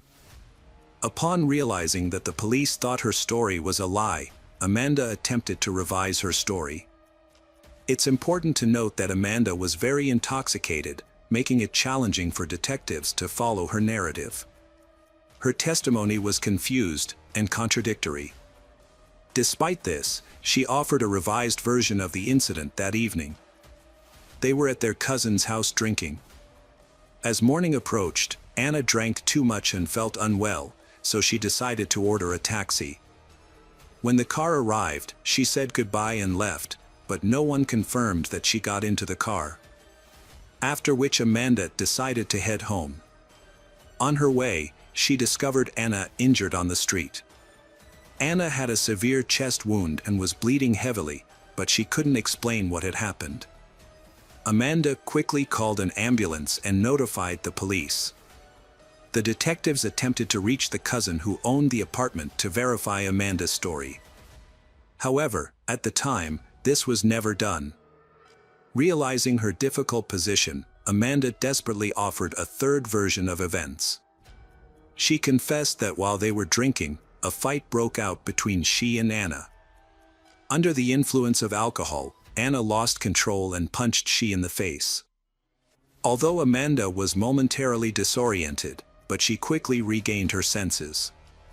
She recalled feeling furious after Anna hit her, but then she experienced a memory lapse.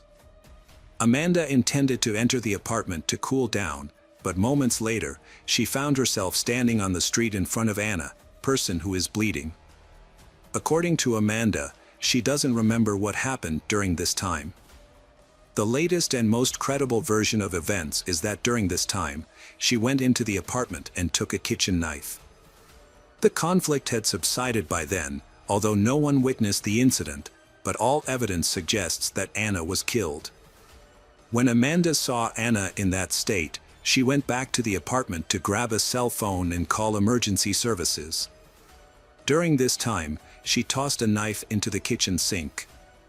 She contacted the medics but stayed in the apartment, overwhelmed by shock. Sadly, Anna's injury was too severe, and she passed away. This tragedy deeply affected the Shi family.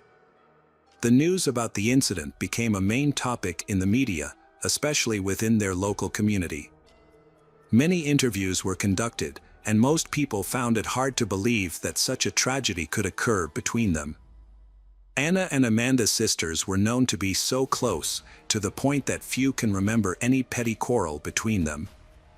During this time, Amanda was arrested and sent to the County Correctional Center to await her murder trial. Her lawyer claimed the crime was accidental and argued that Amanda should be released on bail and placed under house arrest to care for her newborn daughter. However, the judge denied this request because of the crime's severity. Amanda was denied bail as she was deemed too dangerous for society. Concerns were raised about her emotional state, so psychiatrists frequently evaluated her. They found no mental disorders, deeming her sane and fit to stand trial. During this time, investigators thoroughly verified all the information provided.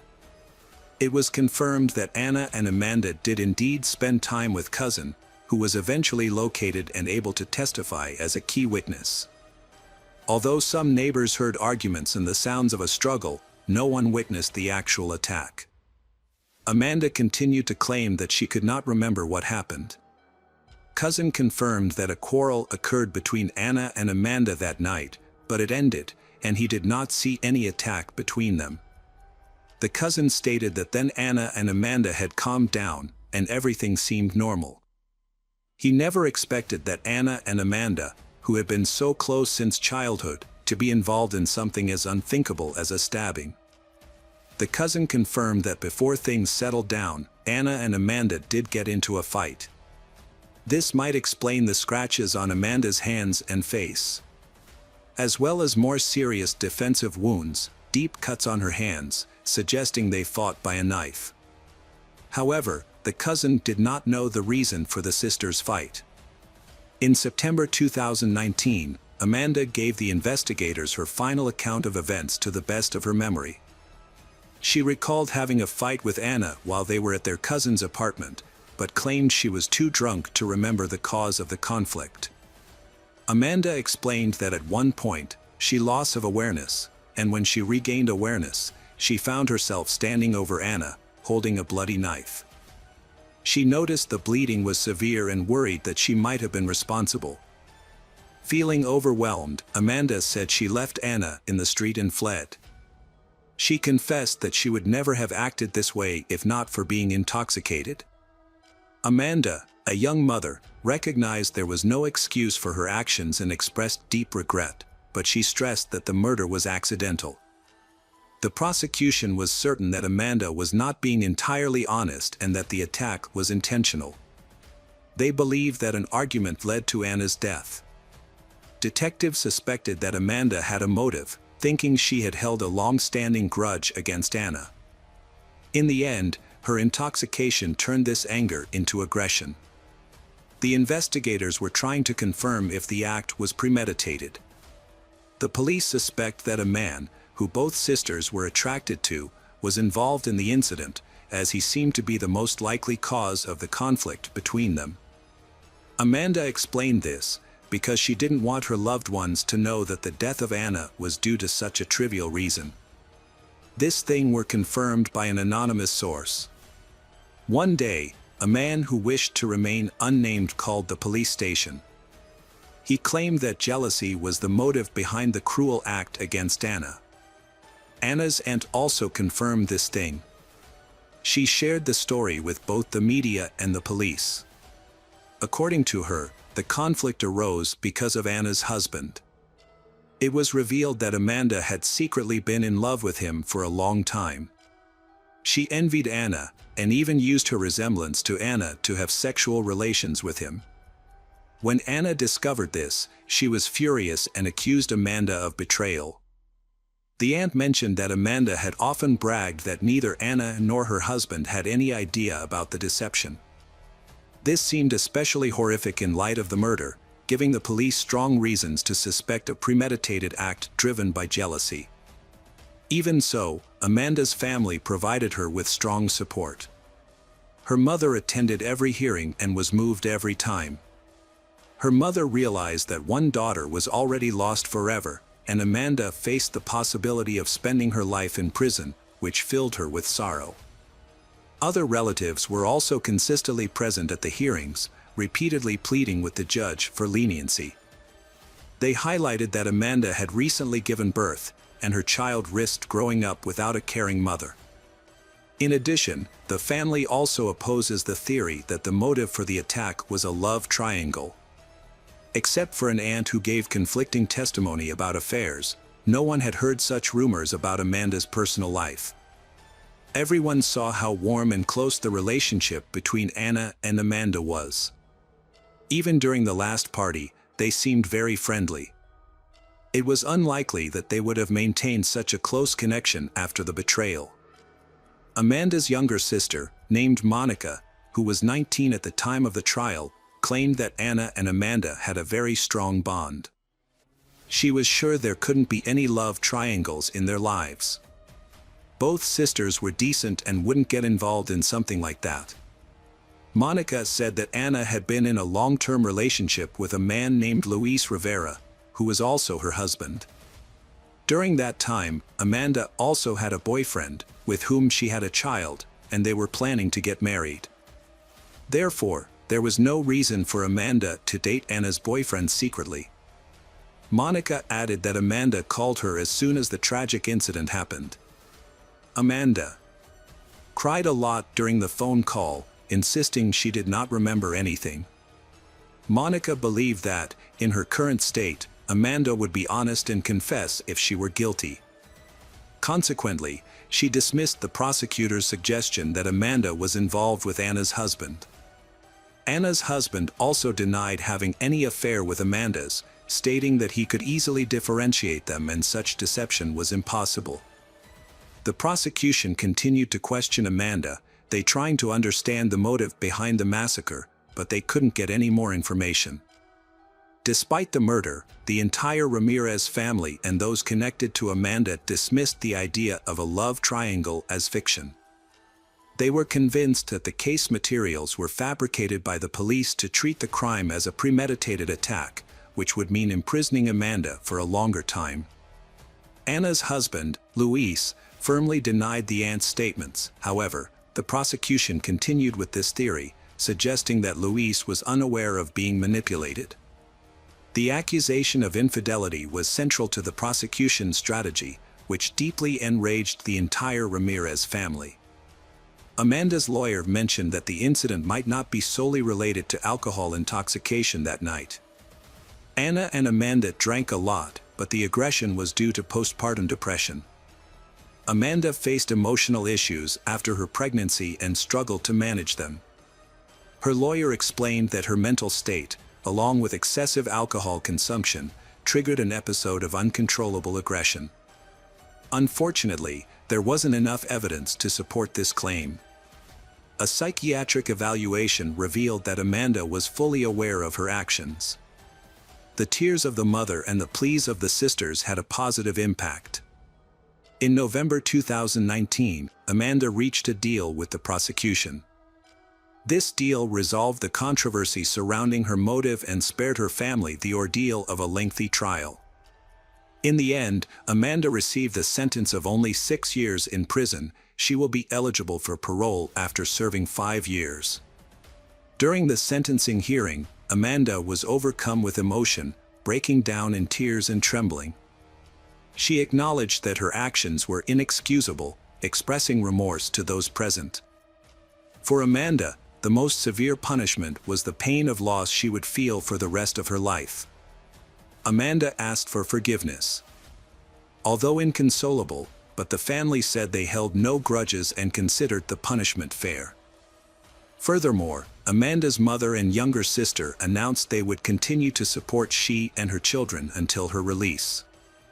Anna's mother took responsibility and custody of Anna's children. All the children went to live with their grandmother.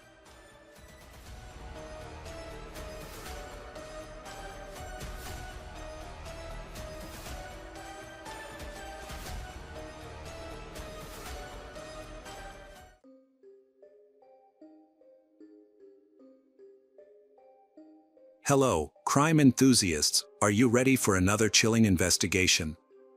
The case of Rachel Winkler. Rachel Hatfield was born in California in 1975. She is the second of 4 children to her parents, Don and Diana. When she was 10, her father left after her mother had a brief affair with a neighbor, so her parents divorced. Rachel, her siblings, and their mother then moved to Georgia. Then, she and her siblings rarely visited their father because of their strained relationship. Their mother had turned them against him, resulting in a lost custody battle for the father. The family breakup deeply affected Rachel, making it difficult for her to cope with her parents' separation. During her teenage years, she developed anorexia due to stress, and her weight dropped to a dangerous 30 kilograms. She was hospitalized at a psychiatric clinic in Modesto, where she received effective treatment. She eventually recovered, and even took up sports. After her recovery, she started to reconnect with her father, Don. He is proud of his daughter because she is very intelligent and the only girl in the family. The girl is the inspiration for his work. In school, she consistently achieved excellent grades across all subjects. As an adult, Rachel has dedicated herself to her work, with the desire to follow the example of his father, Don, a famous painter. In high school, Rachel met her boyfriend, Tim, who was also an artist. After finishing school, they moved in together. They faced their first difficulties in life, which were financial problems that people in the same profession often face, until they became famous and found their place. When they didn't have painting commissions, they created frescoes to decorate rooms, which turned out to be more profitable. This allowed them to rent more comfortable housing. Rachel attended the University of Sonoma, earning a degree in business and marketing. She excelled in mathematics, impressing her teachers from the start. After graduating with excellent degrees, she was offered a high-paying job, which she accepted. Nevertheless, she continued to support Tim and their art business.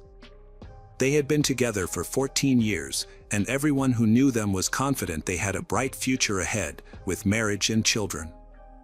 It seemed they were meant for each other. As Rachel approached the age of 30, she started thinking about becoming a mother. However, Tim was hesitant to support this idea. He wanted to first stabilize their finances, buy a house, and establish himself in his career. Realizing that this would take a long time, so she became impatient, not wanting to wait. This led to conflicts, and their once harmonious relationship began to deteriorate. By July 2005, their relationship was nearly over. Around this time, Rachel attended a dinner party where she met Todd Winkler. He was 8 years older than her and had built a successful career as a fighter pilot in the U.S. Air Force. When they met, he also held a degree in computer engineering and ran a successful internet business. He was wealthy, owning a large house and even a plane. In addition to his success, he was attractive and very sociable. Todd had been married twice before. He married his first wife at a young age, but they later divorced due to disillusionment. His second wife tragically died in a car accident in 1999. Eager to find love again, Todd was searching for the right partner. When he met Rachel, he immediately felt she was that person. She was equally captivated by he, and they quickly sparked a romance. She ended her relationship with her boyfriend, Tim, to start dating Todd. Rachel and Todd were so in love that, after just a few weeks of meeting, they were thinking about a future together and having children. Less than a month after they met, he invited she to a party, and then he proposed to her. She was so moved that she agreed immediately. Unfortunately for Tim, although he tried to mend his relationship with her, he was unsuccessful. Rachel informed her family and friends that she is very much in love with Todd, the man of her dreams, who had already proposed to her, and they planned to marry that summer. They had a beautiful wedding, and Rachel took her husband's last name, Winkler. This new chapter opened up opportunities she had only dreamed of. Together, they aimed to build a bright future. She quickly forgot the past that she lived with her ex-boyfriend for more than 10 years, with whom she overcame many different difficulties. A year after the wedding, Rachel became pregnant and she was overjoyed. On April 11, 2007, she and her wealthy husband, Todd, welcomed their daughter, Eva, and she adored her child. A year later, their second child, Ariel, was born. During this time, Rachel stays at home doing housework and taking care of the children while her husband goes to work. In early 2010, their family had big changes when Todd was accepted as a manager in a prestigious pharmaceutical company, 2 hours from their home. As a result, he started working late at his office in Alameda. During this time, the family lived in an area reserved for the extremely wealthy, where each had their own garage to park their personal jet. Feeling tired of her life at home, Rachel took a job as a manager at the nearby airport, a decision Todd supported. In September 2009, when Todd was working away from home, Rachel met a man named James White, who was doing repair work, and they struck up a friendly conversation. Around this time, her relationship with Todd began to deteriorate. The attachment and attraction they once felt for each other had faded. According to Rachel's relatives, she no longer seemed as happy or radiant as before. Todd discovered her relationship with James and was upset that she was spending more time with James, his colleague, than with him. He began to suspect that Rachel was developing feelings for James. Concerned, he sought advice from his father-in-law, Don, who followed the Ozan religion and upheld family values. Don strongly objected of his daughter's behavior, and he and Todd believed she was behaving inappropriately. Don viewed the situation from his own perspective, as a similar experience led his family to fall apart. After that, he spoke face to face with his daughter, Rachel, believing he could understand her and save her relationship with Todd. Don explained that he should not have ended things with Diana over affair. A year after his divorce, he reconsidered the situation and realized that he should not have left his wife and children, but should have forgiven his wife. Because of his stubbornness, everyone faced serious difficulties. However, in his case, he could no longer change anything, so he asked his daughter to reconsider and leave James, and she promised to think about it. Despite her father's advice and opposition from Todd and others, Rachel continued to communicate with James, whom she adored. She admitted to her friends that she had fallen in love with James. Todd realized his marriage was crumbling, so he frequently sought advice from Rachel's father, Don, who persuaded him to fight for the marriage. After a while, Rachel realized that her father was right. She also knew that she would not be able to raise her child properly if she continued to have an affair. Therefore, she chose to mend her relationship with Todd. Her father was pleased that she heeded his advice and preserved the family. Todd forgave her, and their relationship improved. A few months later, they announced to friends and family that she is pregnant with her third child. Although he hoped for a son to inherit his business, his wife was content with having a third daughter. In March 2011, the couple left their children with Rachel's father, Don, and went on vacation to Florida to strengthen their relationship. It seemed their relationship had improved, as if they had rekindled their love. Rachel affirms that the child she is pregnant with is Todd's child, but some suspected she might be pregnant by her lover, James. However, not everything was smooth in the family. Behind their family's happy exterior are arguments. After the vacation, they had a big fight, and Todd went to Australia on business, he staying there for some time. He even paid for Don's trip to visit him but didn't invite his wife and children, possibly because the long trip could be difficult for the children and the pregnant Rachel. Alternatively, this might indicate serious issues in their relationship. In Australia, he and Don enjoyed their time, relaxing and having fun almost every evening. Rachel, who had been apart from her husband, Todd, for a long time, occasionally reached out to her first boyfriend, Tim, who was an artist. She shared stories from her life with Tim, such as an incident involving credit cards. Todd had issued several cards in her name and even bought a plane under her name, leaving her with a $50,000 debt. However, Todd quickly paid off the debt, which didn't seem to be a problem for him. It seemed like she was boasting about her wealth. Tim still had feelings for Rachel, and it was difficult for him to hear these stories. But he held on to a small hope that they might get back together. When she was alone with the children and feeling bored, Rachel decided to pursue her ambitions. She returned to work at the airport and sent her children to kindergarten. Her father, Don, disapproved because he was religious and believed that a woman should stay home to care for her children. Additionally, since they were wealthy, there was no financial need for her to work. However, Rachel was determined to continue her career, and eventually, her father relented, allowing her to work and interact with others. During this time, Rachel's former lover, James, started his own business near where she worked. Her father advised her to avoid James to resist any temptation, as he sensed there was more than just friendship between them. James had been married twice, with his second marriage ending in divorce, and he was seeking a new relationship. However, he didn't want to break up another family, so he kept his distance from her. As time went on, the situation evolved. In early June 2010, Rachel called James and said that she was blindly in love with him and that she did not want to live with Todd anymore, which left James confused. Although both were married at the time, but James still loved Rachel, and they began meeting secretly. Rachel's husband, Todd, frequent business trips to Australia, which allowed James and Rachel to meet without obstacles.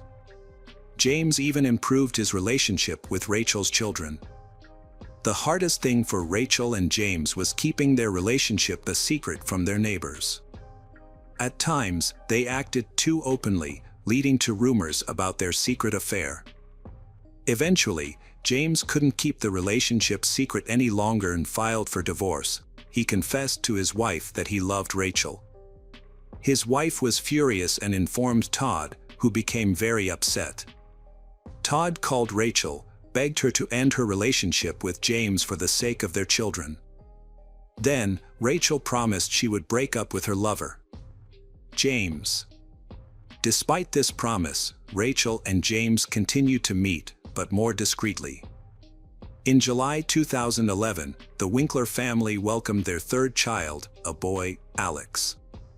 Even though the child is not James's child, but he loved Rachel deeply and dreamed of a future with her, willing to raise her children.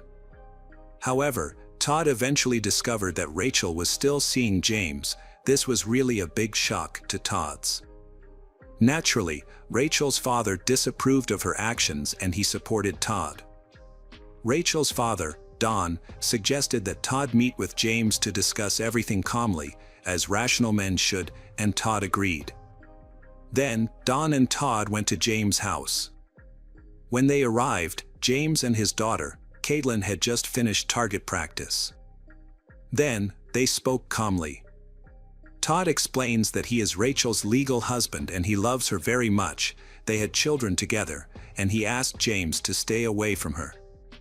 James agreed but secretly had no intention of ending his relationship with Rachel.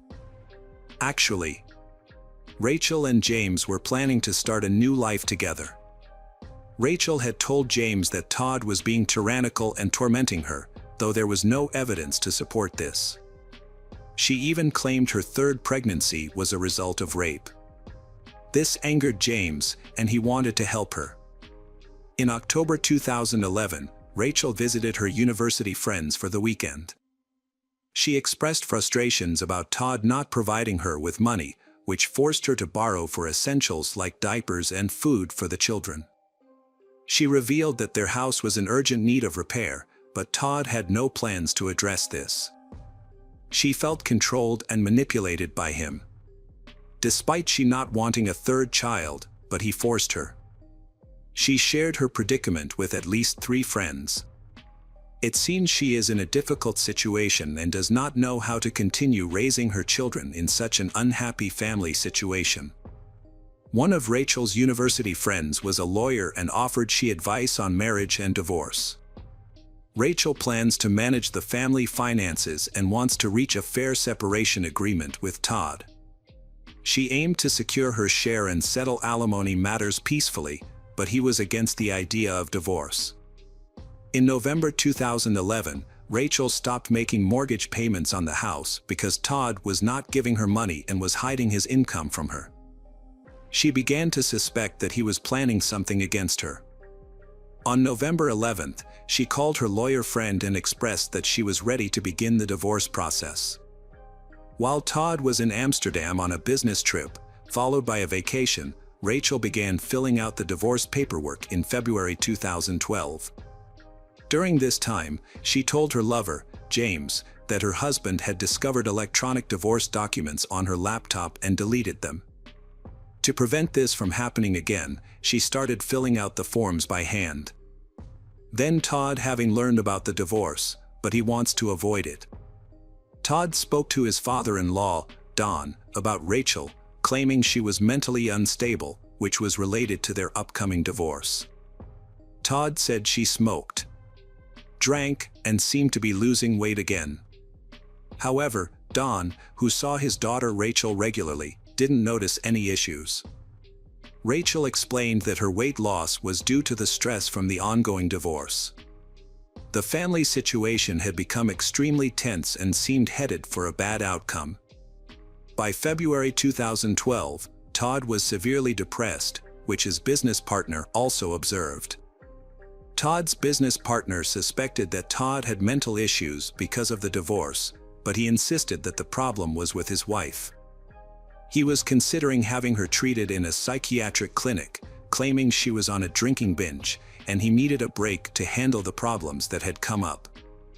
This conversation occurred on February 10th. On February 26, 2012, divorce proceedings will begin. Rachel was counting on alimony each month to support her children.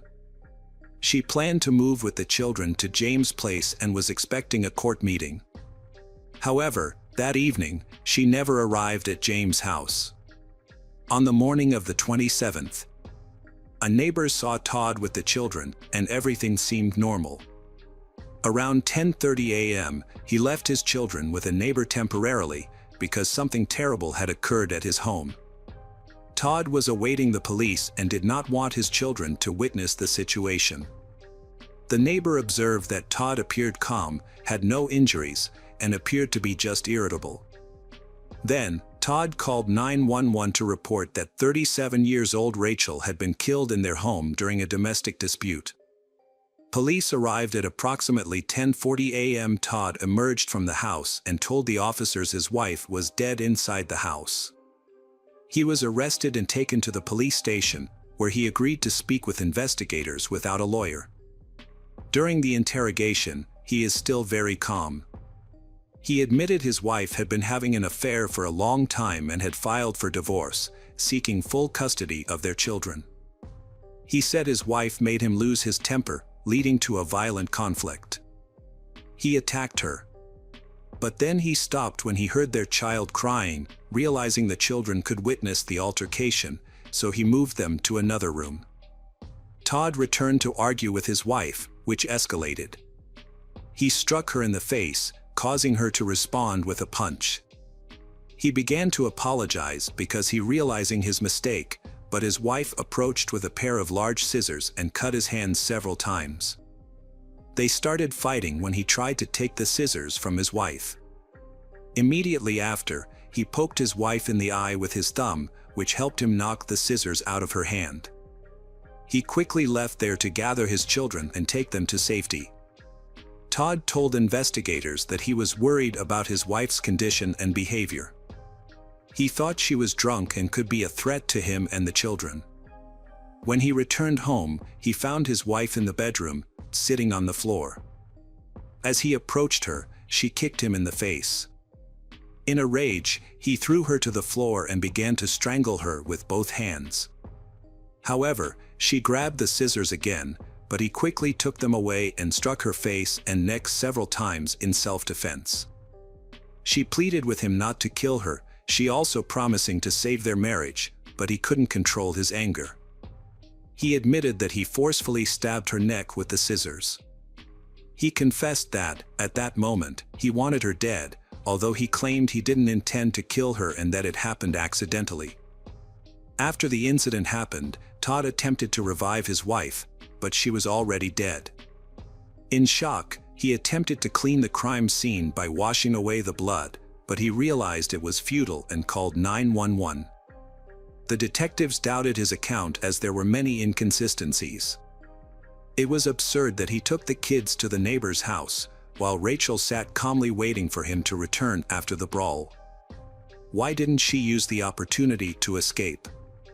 At 10:30, Todd took the children to a neighbor and then called the police immediately. The medical examiner concluded that Rachel died 6 hours before his 911 call, which contradicted his entire story. During the autopsy, Rachel was found to have multiple injuries, including broken ribs and numerous abrasions. She had cuts and puncture wounds mostly on her face and neck, with the fatal wound being a penetrating cut to the jugular vein. She bled to death in several minutes and had defensive cuts and injuries on her arms and body, indicating she resisted. She was not drunk, having only consumed a little alcohol. Her injuries indicated a brutal attack. Detectives investigating the case learned of the death of Todd's second wife, Catherine. However, they decided to re-examine the case. Catherine's death was initially ruled as a car accident. However, investigators developed new suspicions and decided to review the case. On the day of Catherine's death, in September 1999, her family had gone for a hike in the forest. Todd was stung by a bee and started having severe allergies. So, he urgently needed medical attention. Then, she drove their pickup truck, while he lay in the back seat, heading towards the closest hospital. Unfortunately, she lost control, causing the vehicle to tumble down a mountain. She died in the crash, but he survived. He managed to get out of the car and sought help. Tourists in the national forest heard the crash and came to help him. Todd claimed that the adrenaline released during the accident cleared up all traces of the allergy, which seemed suspicious from the start. When the police arrived at the accident scene, the entire area was engulfed in flames. Rescuers couldn't immediately descend due to the steep slope. They had to use special equipment and ropes. It was puzzling how Todd managed to climb to the mountain summit without Haya. Despite the hot weather, he was wearing winter clothing, which he blamed on chills and fever from an insect bite. Although he claimed to have been in the car with Catherine, he had no injuries, not even a scratch. This was hard to believe, given the severity of the accident. He explained that he was thrown from the pickup truck and his winter clothes protected him. He couldn't remember the location of the insect bite due to fear, and doctors found no evidence of a bite. He believed Catherine was driving too fast, which caused her to lose control. Catherine's autopsy revealed that smoke inhalation and thermal burns caused her death. Her body was completely burned, making it difficult to determine the extent of her injuries. Additionally, a medical examination found no signs of foul play. After an investigation, the death of Todd's second wife, Catherine, was ruled an accident. Todd received over $1 million from her life insurance policy. Following her death, he cut all ties with her friends and relatives, who suspected him of staging her death for financial gain. They thought his story was too implausible, and their suspicions strengthened when they learned about Rachel's death, they believing Catherine had been murdered. In October 2012, Todd Winkler was on trial for murdering Rachel. His story changed with each interrogation, similar to his inconsistencies after Catherine's death. It is believed that he planned Rachel's murder very carefully. At that time, Rachel's father, Don Hatfield, was granted full custody of her child. He saw this as a chance to make up for past mistakes and to rebuild the family he had once destroyed.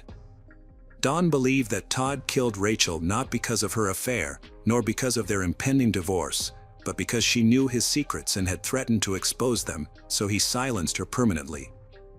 According to relatives, Todd had been violent towards Rachel's in the past. For instance, her brother witnessed Todd attack her on she by the defendant in a San Diego bar in 2006. She also told her relatives that if anything bad happened to her, it would be because of her husband. She felt he was dangerous. Rachel's eldest daughter shared a noteworthy family incident. One day, Rachel discovered a box containing the ashes of Catherine in a closet. She remarked that she hoped she would never become ashes, and he responded by saying that she should just never make him angry. This exchange left the daughters and Rachel feeling uneasy. During the trial, it was revealed that Todd had previously attempted to harm Rachel. While they were scuba diving on vacation in Florida, he supposedly left her alone, causing Rachel to struggle to reach the boat and almost drown. Later, he reportedly tried to push her off a motorcycle. However, these accounts were unverified and based on stories Rachel told her friends, which she often exaggerated. It was confirmed that Todd had mental disorders, diagnosed with dissociative and conversion disorder, which can cause a break from reality. Despite this, psychiatrists considered him mentally fit. Then, he emphasized his mental health issues to try to lessen his sentence. One day in court, he even feigned psychosis, but this tactic failed.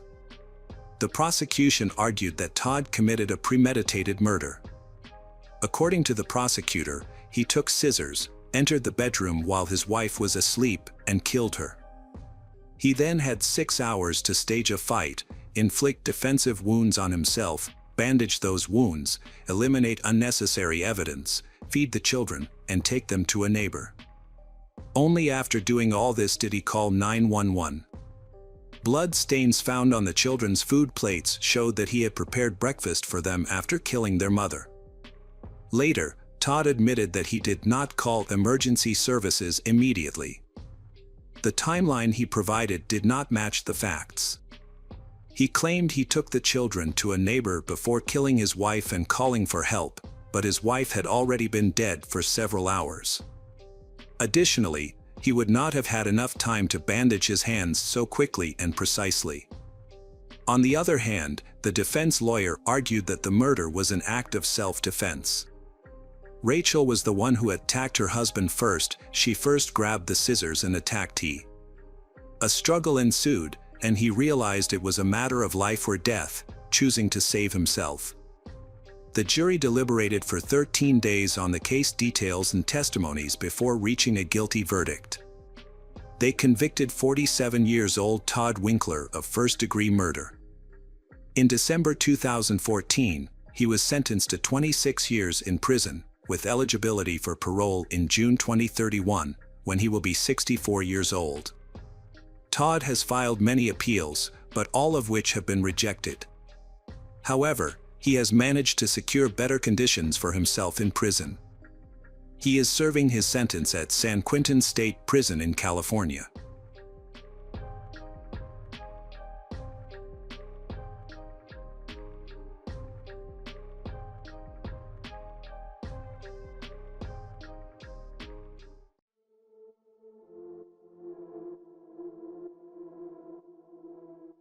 Hi everyone, thanks for returning. Let's unravel another horrible case. The case of Peyton Luckner. Morgan Geyser is seen as different at school because of her passion for horror stories. She spent her time on special websites and wrote creepy tales in her diary, which left her without friends. Other kids didn't want to befriend her, and she didn't make an effort to connect with them. In 4th grade, she befriended a kind girl named Anissa, and that was her first best friend. Initially, Anissa wasn't interested in being friends with Morgan.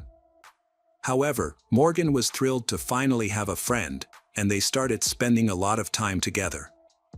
In October 2013, they met another girl named Peyton, and the three of them became friends at school. Anissa was a typical student who did well academically and was favored by teachers, leading many classmates to seek her help with homework. Despite their friendship, but Little Girl and Morgan often clashed. Morgan found Little Girl aggressive and unpleasant, while Little Girl felt similarly about Morgan. Then, Morgan and Anissa grew very close due to their shared love of horror stories. However, Peyton didn't like that. She mentioned her concerns to her parents, and they advised her to stay away from friends who were obsessed with horror stories. They believed that Morgan and Anissa were a bad influence on Little Girl. Despite her parents' warnings, Little Girl chose to stay in touch with Morgan and Anissa's, Little Girl unaware of the danger that was about to unfold. On May 31, 2014, Morgan, Anissa, and Peyton went to the park for a picnic to celebrate Morgan's 12th birthday. Later, a cyclist found Peyton bleeding and called 911. An ambulance rushed her to the hospital, and doctors worked hard to save her life. Peyton had suffered 19 stab wounds to her arms, legs, and torso.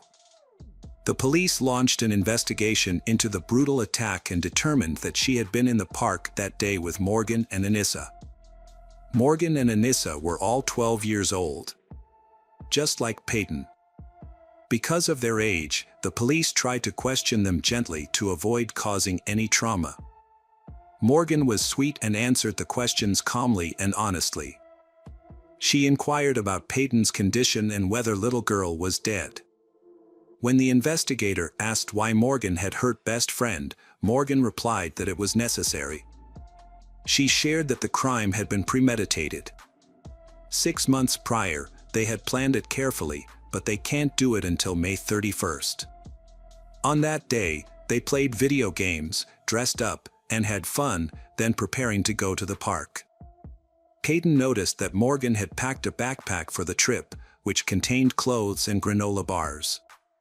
When Peyton asked why they needed supplies, Morgan said it was in case they wanted a snack. And in the backpack there are also pictures of Anissa's parents and Morgan's parents. They took these photos with them because they weren't sure if they would be able to return home.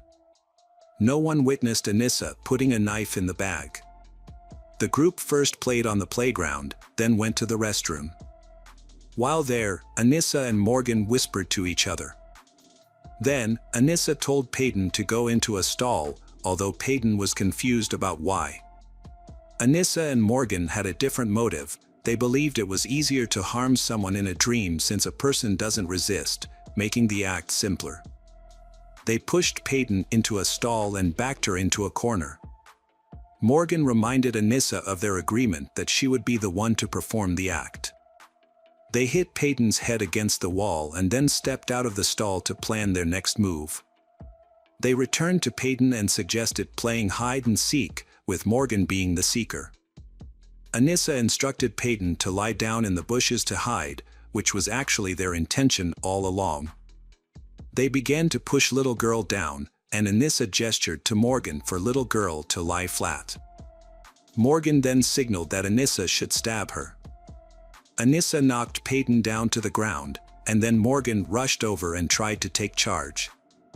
Morgan insisted she could handle it alone, claiming she knew the weak points to attack because she had watched the movie Doomsday.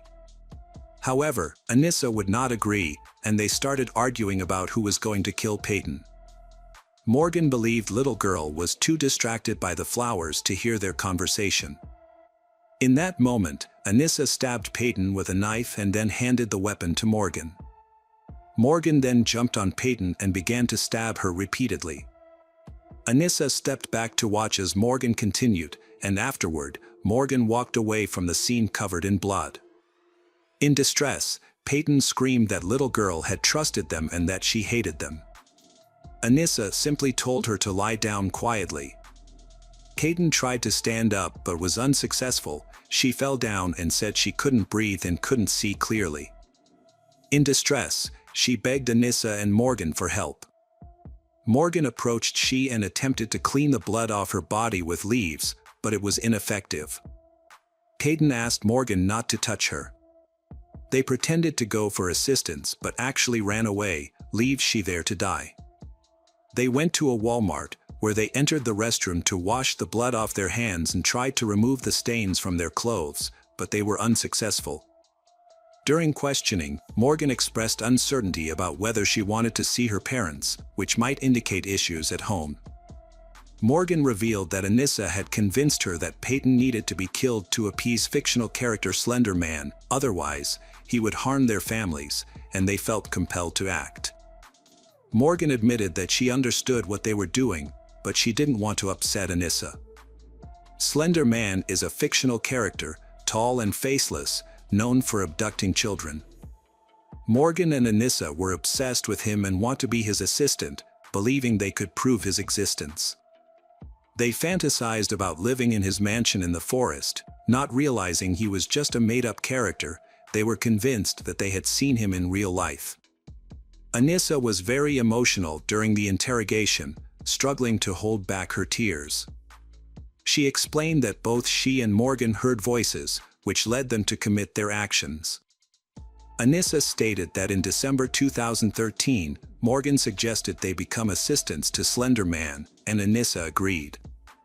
Morgan claimed she made a deal with Slender Man, asserting that they needed to kill Peyton to avoid him coming after them and their families. For this reason, they were forced to kill their friend, Peyton. They talked about the case on the bus ride to school, discussing it in whispers so as not to be overheard. They were aware that their plan was dangerous. Anissa mentioned that Morgan brought a knife, which she tucked into her belt under her sweatshirt. This contradicted Morgan's own account, which said the knife was in Anissa's backpack. According to Anissa, all the stabs were performed by Morgan, insisting she did not participate because she considered herself a good person and was too squeamish about blood. However, her clothes had blood stains, making her statement seem unconvincing. They exchanged blame for the incident. After leaving Walmart, they walked to a national park in Wisconsin, believing that Slender Man lived there. Anissa claimed to have seen him. She described him as a tall man in a suit, with no face, just a white mask. Anissa said that on the way, they argued because they felt guilty towards Peyton, whom they left behind in the woods. They began arguing about their actions. They realized that returning home would lead to their arrest. Anissa regretted the incident, while Morgan remained calm and unrepentant during the interrogation. When questioned, they revealed that they had initially planned to kill Peyton while she was sleeping to avoid facing her. They considered taping her mouth to prevent her from screaming and then running away, but ultimately decided against it because they didn't want to involve their families. After the police placed Anissa and Morgan on the wanted list, a passing driver spotted them and reported their location. Consequently, they were apprehended just 30 minutes after Peyton was found in the forest. In a backpack belonging to they, authorities discovered bars, a diary, photos of their families, and a knife with blood on it. A search of their computers and phones, police revealed that Morgan had looked up phrases like how to hide a murder, guilt for murder, what happens if get caught for murder, and can be arrested for murder in self-defense. This evidence indicated that they had planned the crime and researched how to execute it. During the investigation, it was discovered that a student had informed the school counselor about overhearing Anissa discussing her desire to become Slender Man's assistant, which involved killing someone. The school counselor reportedly did not investigate this incident. The police located the counselor, and she denied these allegations. Several classmates told the police that Anissa had invited them to join her plan and suggested killing a friend. However, at the time, they did not pay attention and did not report this. They now felt guilty for not reporting her to the authorities sooner. On Anissa's phone, a breakup message is saved in the archive, has a dispatch date of May 28. The message said that her final wish for those who cared about her was not to be saddened by her absence. She expressed that she loved them and would not harm them. She wished for all her belongings to go to her parents and sent her best wishes to everyone who knew her. In school lockers, drawings depicting bloody characters, knives, and Slender Man were discovered. After realizing Anissa and Morgan had abandoned him and no one was coming to help, Peyton didn't give up. She used all her strength to crawl out onto the road to seek help, and eventually, a cyclist discovered her. Due to the intense pain, little girl could not speak and could only nod. She was nearly unconscious. She suffered life-threatening injuries, including one just a few millimeters from her heart. Then, she was taken to intensive care, and doctors managed to save her life. Once she regained consciousness, she underwent a long recovery process, both mentally and physically. She often has nightmares about her friends and is always in a state of anxiety. She recalled that before stabbing her, Morgan expressed regret. Morgan stating that this was the only way to save her from Slender Man, who was supposedly stalking her. Morgan's parents and Anissa's parents were aware that their daughters were interested in Slender Man and other horror-themed characters, but they did not see any issues with this interest. However, they were unaware of the deep fear their daughters had about Slender Man, so them to take no action. Teachers characterized Morgan as a peculiar, quiet girl who preferred to be alone, and her classmates often chose to avoid her. One day, Morgan ran through the school claiming that Snape from Harry Potter was stalking her, but others dismissed it as just a fantasy.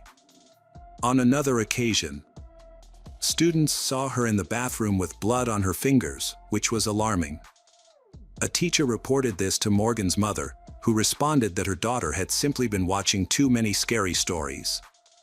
The teacher then advised Morgan to stop watching horror tales, but she ignored this advice. Later, she brought a hammer to school, which was noticed when it fell out of her locker. When she was called to the principal's office, Morgan claimed she needed the hammer. Morgan's mother was notified by the teacher about her daughter's concerning behavior, but she didn't take the issue seriously. Morgan's classmates noticed that she carried a diary, in which she wrote her thoughts, including unsettling content about death, that frightened them. The teacher raised the matter with her mother again, but she dismissed that. 12-year-old Morgan Geyser and her friend Anissa were charged with attempted first-degree murder. During the trial, Anissa said she felt the situation was not serious, thinking that she and Morgan were merely playing a game. She didn't understand the gravity of their actions until Morgan began to stab Peyton. Anissa stated that she didn't intend to hurt anyone. Her goal was to prove the existence of Slender Man and find different ways to do so. They were scared that if they didn't go through with their plan, Slender Man would come after them, which drove their actions. Anissa and Morgan felt deep remorse for their actions. Morgan was diagnosed with early-stage schizophrenia, a condition that was later determined to be hereditary, as her father also had the illness. She pleaded guilty, but under a plea agreement, she was found not guilty by reason of mental illness. Consequently, she was sentenced to 40 years of treatment in a psychiatric hospital. Anissa also pleaded guilty to being an accomplice in attempted premeditated murder. However, the jury found her not guilty due to mental illness, concluding that she could not differentiate between reality and her fantasies. She received a sentence of 25 years of treatment in a psychiatric hospital.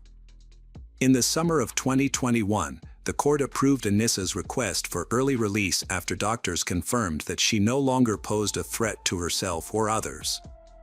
On September 13, 2021, 19-year-old Anissa was released from the psychiatric hospital. She now lives with her parents and intends to continue her education and seek a part-time job. Anissa is under constant GPS surveillance, and her internet activity is monitored to prevent her from visiting horror story websites. Additionally, she is prohibited from consuming alcohol, using drugs, possessing weapons, and contacting Peyton and her family. Peyton is now 19 years old. She has graduated from school and enrolled in university to study medicine. Although she currently has no friends, but she is dating a guy.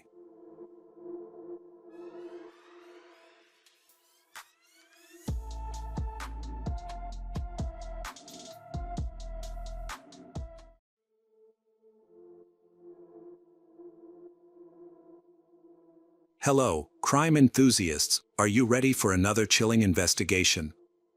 The case of Jordan Graham. Montana is the largest landlocked state in the United States, known for its stunning views of the Rocky Mountains and beautiful lakes.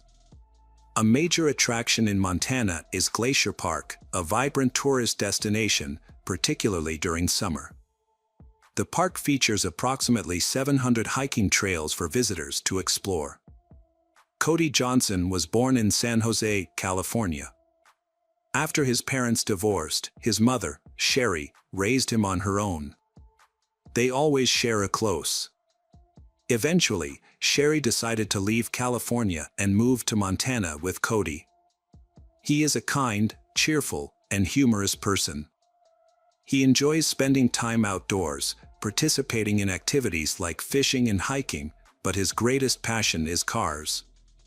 He collected, repaired, and raced them with friends.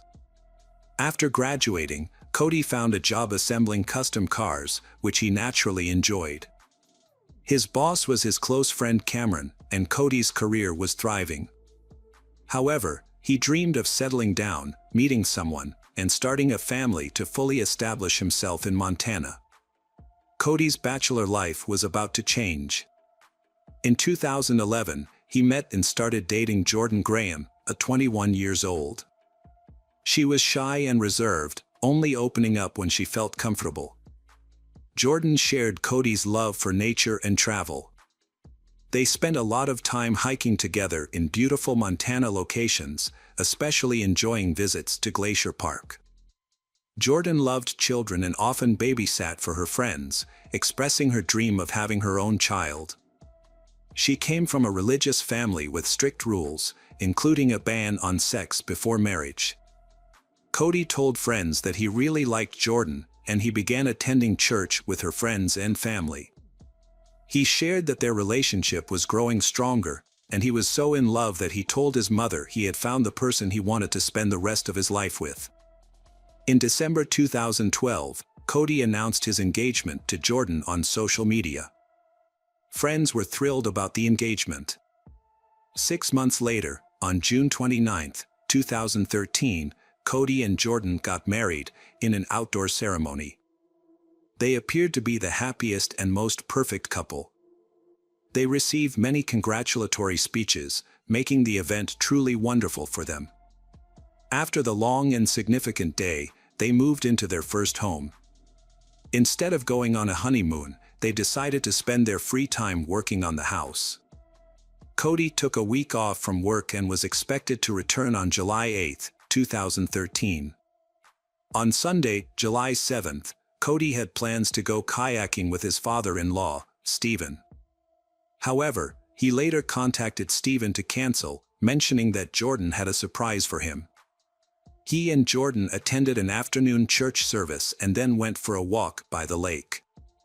After the walk, Cody did not return to work, which was unusual for him. His boss, Cameron, became worried and decided to visit his home. Finding no one there and no signs of a break-in, Cameron checked the garage for Cody's car and found his phone, which he usually kept with him. Cameron then reported Cody missing to the police. The detectives first needed a statement from Cody's wife, Jordan. She explained that on their way back from Dairy Queen, Cody received a call and talked for about 30 minutes. She didn't know who called, but Cody appeared clearly agitated by the end of the conversation. When they arrived at Jordan's house, she realized her phone was low on battery and she had left her charger at work. She got back in her car and went to work, leaving Cody in the garage. Later, she received a text from Cody saying he was going for a ride with someone. When she returned home after work, she found her husband was not home. He had gone out in a dark-colored car with Washington state plates. This is nothing unusual, because Cody loved cars and often went to races with new friends, sometimes late at night. She did not report him missing for fear that if he returned, he would realize she had overreacted. Cody and Jordan's group of friends quickly set out to access Cody's social media accounts, hoping to find information about his whereabouts. They obtained a call log and learned that he received a call from a Washington number around the time Jordan mentioned. Since Jordan recalled seeing a car with Washington plates, this was already a lead. The police traced the plate to a man named Jose. Upon questioning, Jose explained that he had called Cody about some tools he had borrowed. The conversation was ordinary, and Jose couldn't recall anything significant related to Cody at that time. Jose is no longer a suspect because he has an alibi, although the police found it odd due to the Washington plates on the car. It's been 3 days since Cody was last seen and police still have no more leads. The search for he intensified. Everyone joined the search day and night. Volunteers joined in, and his family and friends did everything they to find him. They visited the police station to answer various questions, but the responses often didn't align. Jordan was mistaken in her testimony when talking about her time and actions. Jordan explained that Cody left without telling her where he was going or who he was with. Then, she suddenly mentioned receiving a message from he, saying he needed to go for a ride with friends. She also noted that whenever Cody's friends visited, he always took them to Glacier Park for a trip. The investigator highlighted that her story about her husband's disappearance differed from the police's information and urged her to be completely honest. One day, Jordan and her mother went to the police station and showed them an email she had received that morning from a stranger named Tony. The email briefly stated that Tony wanted Jordan to know that there was no need to look for Cody anymore because he was gone. They should stop looking. The email also mentioned that he had gone hiking with friends that night and had fallen off a cliff. Everyone was shocked and assumed that he was dead. It was discovered that Jordan knew Tony. He was a co-worker of Cody's. The police tracked down Tony and asked him to testify.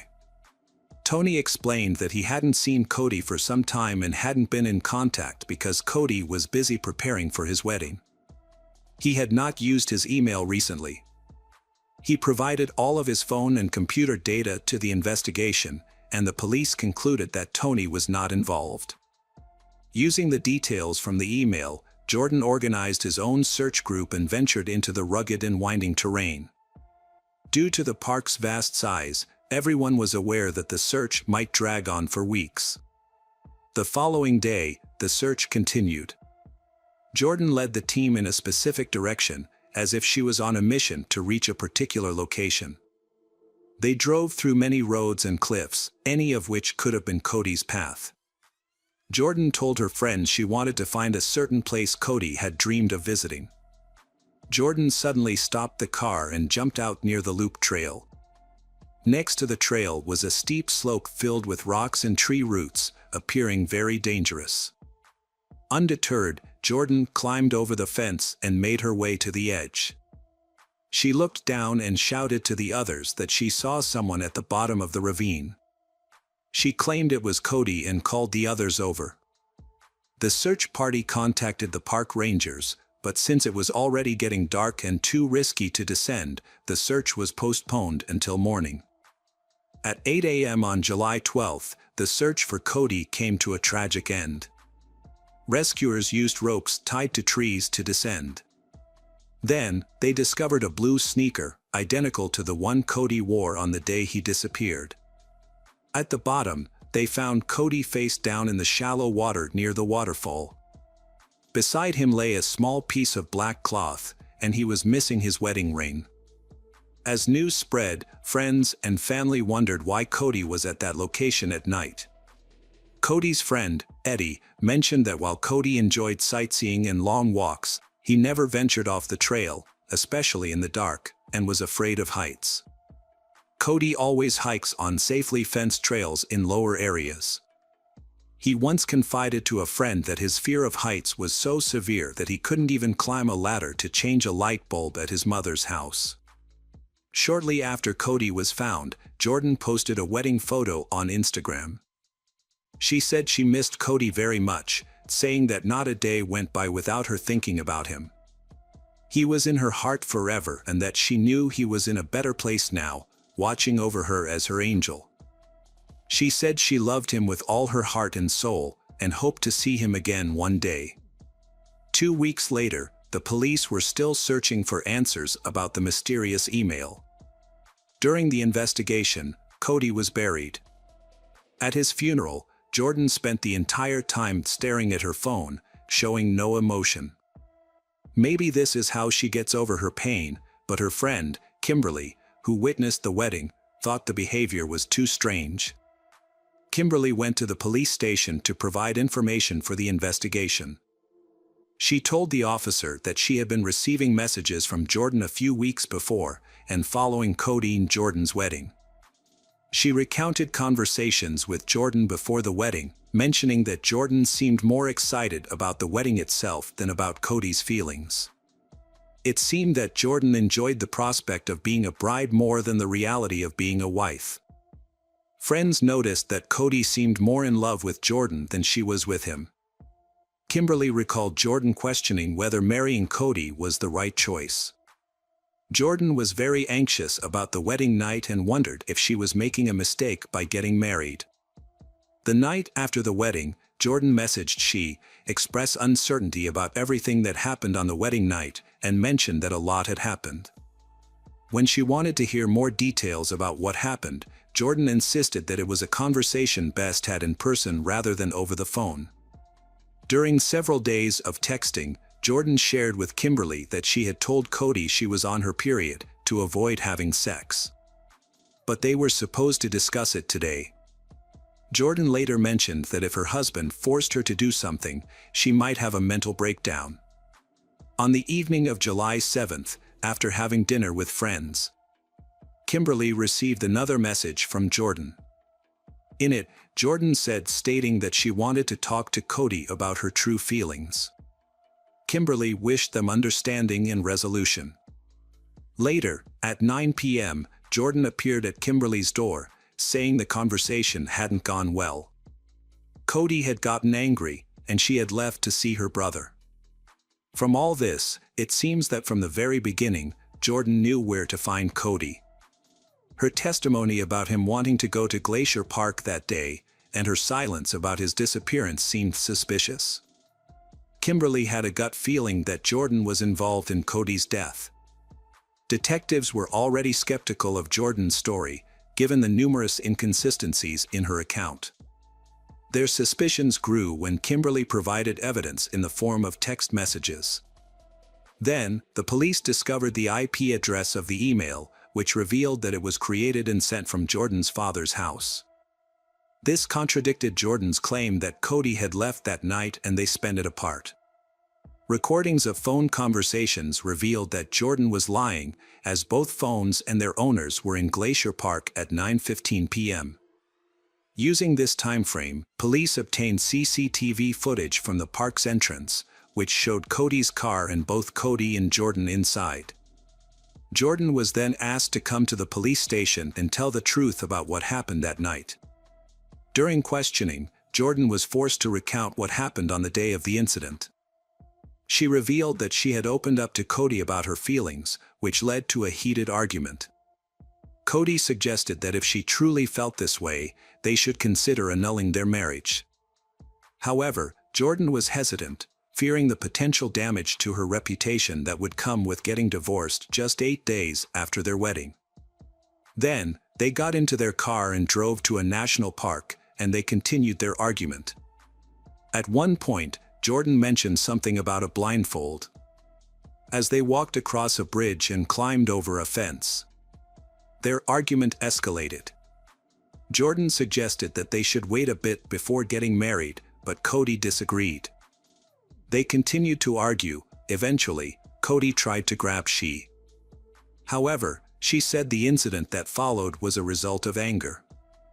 Despite her assertion that it was an accident, but the policeman did not believe it. Instead of running for help, Jordan attempted to forge an email on her father's computer.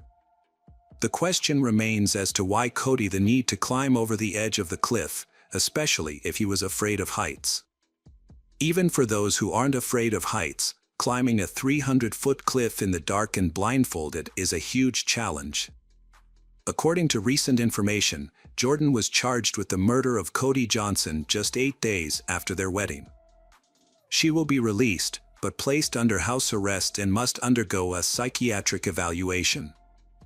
Friends of Cody believe that everything is progressing well and that justice will soon be served. Jordan was initially arrested and charged with second-degree murder and perjury. But these charges were later increased. The prosecutor's office first charged Jordan with second-degree murder for allegedly pushing her husband, Cody, off a cliff in Glacier National Park. However, her charges were later upgraded to first-degree murder. Some of Jordan's friends, who have known her since childhood, mentioned that she was crying hysterically before reaching the altar and seemed to have no joy about getting married. Many people noticed her strange behavior, observing that she acted as if nothing had happened, showing no emotion. When Jordan's trial began, her defense team argued for a second-degree murder conviction, claiming it was an accident during a heated argument. However, the prosecution insisted it was more than an accident. Evidence suggested that Jordan told Cody she had a surprise for him, and a bandage-like item was found near the body, indicating a deliberate act. Additionally, phone calls, text messages, a fake email, her failure to notify anyone of her husband's disappearance, and her lack of emotion after the incident strengthened the prosecution's case, suggesting that Jordan may have planned the murder and intended to blame someone else. On the second day of the hearing, prosecutors gathered evidence that undermined Jordan's defense strategy. During the trial, a video of the police interrogations was shown, revealing to the jury how she lied to the police sergeant. She also deceived her own sixth brother, who testified that during the search, he cried and begged her to tell the truth, but she lied again. On December 13, 2013, just 4 days after the trial began, Jordan's defense announced that she entered the courthouse as a free woman and left in handcuffs. She surprised everyone by changing her plea to second-degree murder. Jordan stood before the judge and admitted the truth about what happened in Glacier National Park. She said at the time she wasn't considering the consequences and recklessly pushed Cody. When she pleaded guilty, Cody's mother began to cry. Contrary, her parents remained silent throughout the trial and left the courthouse quietly at the end, leaving their daughter in the custody of the U.S. Marshals. As a result of her guilty plea, Jordan Graham was sentenced to 30 years in prison without the possibility of parole. In exchange, prosecutors dropped the first-degree murder charge and 1 count of perjury. Jordan filed an appeal to withdraw her guilty plea on March 26, 2014, but the appeal was denied. After everything ended, Cody's friends tried to make sense of what truly happened. They insisted that, despite any anger or frustration Cody felt towards Jordan, but he loved her.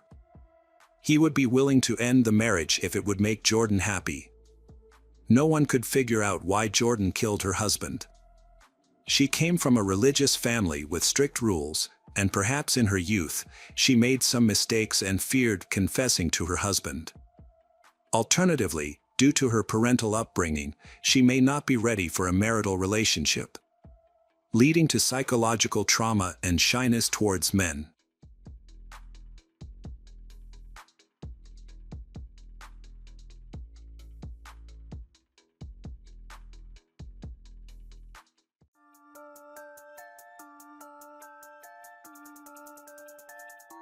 Welcome back, detectives. Let's dive into another horrible case. The case of Justice Garrett. Justice Garrett, a teenage girl from Florida, USA, suddenly disappeared after school. As police investigated the case, they discovered the motive and the horrific events surrounding her disappearance. They were increasingly shocked by the brutality of the perpetrator, the most brutal in the history of the county. It had been just 3 weeks since Justice's 16th birthday. That day, she had overslept and woken up later than usual, causing her to miss the school bus. Her mother, Danielle, then 37, was busy getting her 5-year-old daughter ready for kindergarten and couldn't help Justice get to school. Danielle believed Justice could handle herself. Justice was going to return home by the school bus in the evening as usual. But she didn't return home at the scheduled time. Initially, Justice's family wasn't concerned because she had many friends and often stayed late with them after school. However, as time went on and she still hadn't returned, her mother and stepfather began to worry. They assumed she might be spending the night at her best friend's house. Since they needed to wake up early for work, they went to bed without waiting for her. But when morning came, Justice still hadn't returned home. Danielle grew impatient and worried about her daughter's whereabouts. Unable to reach Justice by phone, Danielle decided to contact the police for help. The police took the missing person report seriously and began an investigation. Police checked out places where Justice might have been, as they often see teens staying with friends before returning home. However, Justice's mother sensed something was wrong because Justice had not contacted family, which worried her. Police considered the possibility that Justice might have run away. Danielle said Justice often spent weekends with friends, and she often helped her mother take care of her younger sister and would not disappear without telling anyone. Justice always dealt with her problems instead of running away from them. And she always discussed any difficulties with her mother. Danielle was worried because all Justice's belongings were left at home. She believed something terrible might have happened to her daughter, so she insisted on starting the search right away. Despite the police's reassurances, Danielle's anxiety grew. Her daughter had never hung out with bad friends, and it was unusual for her to run away or avoid problems. Even when she was with friends, she would call her parents to let them know. However, she did not return any calls or texts. She was friendly and sociable, and did not use drugs or alcohol. It seemed completely impossible that she would just run away without telling anyone. Police checked Justice's database and confirmed her mother's story. She had no criminal record and there were no reports of her being in an accident. Police began searching for Justice by interviewing several teenagers, classmates, and acquaintances. Some said they had seen her sleeping in the cemetery, while others said she had moved in with a secret boyfriend. In fact, Justice had no boyfriend and had never been to the cemetery. None of these claims were true. Police interviewed everyone who knew Justice, including her teachers and classmates. They discovered that she had not been to school that morning. A review of surveillance footage along Justice route and a check of her phone's geolocation showed that she left home around 7:25 a.m. to go to school, but she disappeared about 30 minutes later, on her way to school. What happened to Justice during that time? For days after she went missing, on April 17th, a man called the police. While out jogging, he noticed a strange, unpleasant odor coming from the edge of the trail, which piqued his curiosity and prompted him to head toward the woods. After walking a few meters, the man accidentally discovered a body. He then called 911. The police quickly arrived and discovered a female body that showed signs of severe decomposition. Although there was some minor damage caused by animals and the hot and humid weather. Most of the damage was caused by a chemical substance. Forensic experts determined that it was a type of bleach that had been poured on the victim's body, likely to cover up the evidence. The identity of the deceased could not be determined on the spot and laboratory analysis was required. However, the police suspected that this could be Justice, the person everyone was looking for. Police confirmed the identity of the body as Justice after DNA analysis. Her body was found in a wooded area near Delanda, about a 30-minute drive from her home in Sorrento. Her upper body was badly decomposed, exposing her bones. Her lower body was less damaged, suggesting that she had been exposed to fewer chemicals. Although the exact cause of Justice's death could not be determined due to the condition of her body, it appears that she died from strangulation. Evidence showed that her pants had been pulled down to her ankles and her sweater pulled up to her neck, suggesting that a sexual assault had taken place. Unfortunately, bleach destroyed much of the evidence, making it difficult to prove this motive. It was clear that she had suffered multiple blows to the face, as her nose was broken in several places. Police interviewed the jogger who discovered the body and reported it at 9:11 a.m. He provided important information about the incident. The jogger said that on the 16th, while running on the trail where the body was later discovered, he noticed another person in the distance. He believed it was a man based on his build, but he was unable to provide further details because the person ran away when he heard the jogger approaching.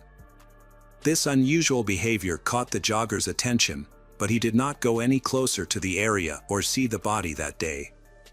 However, he returned several days later when he noticed a foul odor. The investigation confirmed that the jogger was not involved in the incident. He passed a lie detector test and had an alibi for the day Justice went missing. To gather new information, police carefully reviewed surveillance camera footage along the entire route Justice took, especially at the bus stop where she was supposed to board. Justice's mother initially claimed that her daughter had walked to school by herself.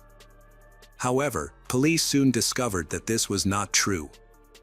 In fact, her stepfather, Robert, had offered to drive Justice to school that morning. Police were suspicious of Danielle's lie about how her daughter got to school, so they approached her more cautiously. This time, she changed her story, admitting that Justice had not walked alone. Robert had driven her in his car. She explained that she had lied because Robert's driver's license had been suspended and she feared he would punish her if she told the police the truth. And that Danielle thought her little lie wouldn't get in the way of finding her daughter. Unfortunately, the deception in this case made it difficult for the investigation to piece together what really happened. The police requested the school surveillance camera footage, which covered the parking lot. This is the location where Robert was supposed will drop her down. However, the camera was malfunctioning at the time and no footage was recorded. Therefore, it was impossible to confirm whether Robert dropped Justice off or not. However, multiple witnesses reported that Justice did not come to school and that no one had seen her that day. The only person confirmed to have seen Justice alive was Robert, and only he knew what really happened. The police brought Robert in for questioning. Eventually, he began to talk. On the day of the incident, Robert claimed that he never took Justice to school. Instead, he drove her to a nearby town at her request and dropped her off at the entrance of the town so she could meet a male friend. Robert suspected that this friend might be her secret boyfriend, whom she was dating without her mother's permission. In order to build a better relationship with Justice and gain her trust, Robert decided to comply with her request. However, Robert did not know the name or any details about the friend Justice was meeting. Justice then assured Robert that she could get to school by herself and planned to return by bus, so he felt that everything was fine. He could not wait for her because he had to go to work in the Volos district, and he did not have much time. Unfortunately, Danielle and Robert were unable to provide any useful information. The police then turned to Justice's friends, who all confirmed that she had recently started talking about a guy she met online. He had shown a lot of interest in her and texted her frequently, which she shared with her friends. However, Justice felt uncomfortable with his excessive attention and her friends believed that Justice would not date him. The police examined the Justice's social media accounts, looking closely at her likes, comments, recent subscriptions, and conversations. They discovered one account that had been in frequent contact with Justice over the past few months and showed various activities related to her. This account belonged to an 18-year-old man, whose profile picture featured a muscular young man. He had been flirting with Justice, expressing interest in getting to know her, and complimenting her. Despite mentioning that he lived nearby, police were unable to find anyone who looked like him, and none of her friends recognized him. Justice did not respond to his persistent messages, choosing instead to ignore him. However, police believe the social media account is crucial to solving the case. Police then conducted a thorough search of his social media accounts. They discovered a phone number associated with his account, but instead of belonging to an 18-year-old, it was registered to a middle-aged man named Robert Kern, Justice's stepfather. This revelation shocked the police. When they approached Robert again, he, who had initially been cooperative, suddenly changed his attitude and refused to communicate. The police were determined to find answers, especially since Robert had lied, and now all the evidence pointed to him as the prime suspect in Justice's murder. Despite his protests, police arrested Robert Kern. However, social media interactions are not sufficient grounds to charge someone with murder. At the time, Robert was very close to the family, as he had been dating Justice's mother since the previous fall. He often stayed overnight at their home and kept in close contact with the entire family. There was no evidence of inappropriate behavior toward Justice. Robert denied any wrongdoing and dismissed the idea that he had harassed Justice. He suggested that his frequent compliments were meant to encourage Justice, arguing that receiving attention from a man could be a compliment. However, this explanation seems implausible, as Justice ignored his messages and she thought he was weird for discussing him with her friends. The police, looking for evidence against Robert, decided to interview Justice's close friend, Rachel. Rachel explained that their friendship had recently become close, as Justice often stayed overnight at her house. Rachel mentioned that a few months before the tragedy, Justice had stayed so often that it aroused suspicion. It seemed that Justice was trying to avoid going home. Robert had also been staying at Danielle's house quite often in recent months. Could his presence have contributed to Justice's reluctance to go home? Rachel reported that Justice had spent nearly a month at her house in the weeks before her death. She observed that Justice had become increasingly anxious. Previously calm, she now flinched at any accidental touch and implied that she was afraid of Robert, her stepfather. Rachel recalled seeing Robert on the day Justice disappeared. She described him as looking very uneasy, to the point where she actually felt scared. This made her understand why Justice liked to stay at her house every night. Police decided to take a closer look at Robert's background, focusing on his social media interactions and cell phone calls. What they discovered was disturbing. Robert had a significant criminal record, including 2 burglaries dating back to the early 2000s. Recent search history showed that he had looked up drugs that could cause unconsciousness, such as chloroform, and that he had purchased the drug. He also spent a lot of time studying maps, especially the nearby woods, likely in search of a suitable place to hide a body. He also researched methods for disposing of evidence. After learning that bleach had been used on Justice's body, police ran a geolocation check on Robert's cell phone on the day Justice went missing. They discovered that he had not been driving and had not dropped Justice off at a bus stop or school. Instead, Robert went into a wooded area where Justice's body was later discovered. Police reported that Robert's cell phone was not working for about an hour during this time. Initially, Robert claimed that he was on his way to work, but this was false. In fact, he took Justice into the woods, where he attacked, raped, and killed her. Justice was later charged with murder and was held in custody until his trial began. The exact motive behind the crime was never revealed, as Robert did not reveal it until the very end of the trial. The prosecution argued that the crime was murder with the intent to commit rape.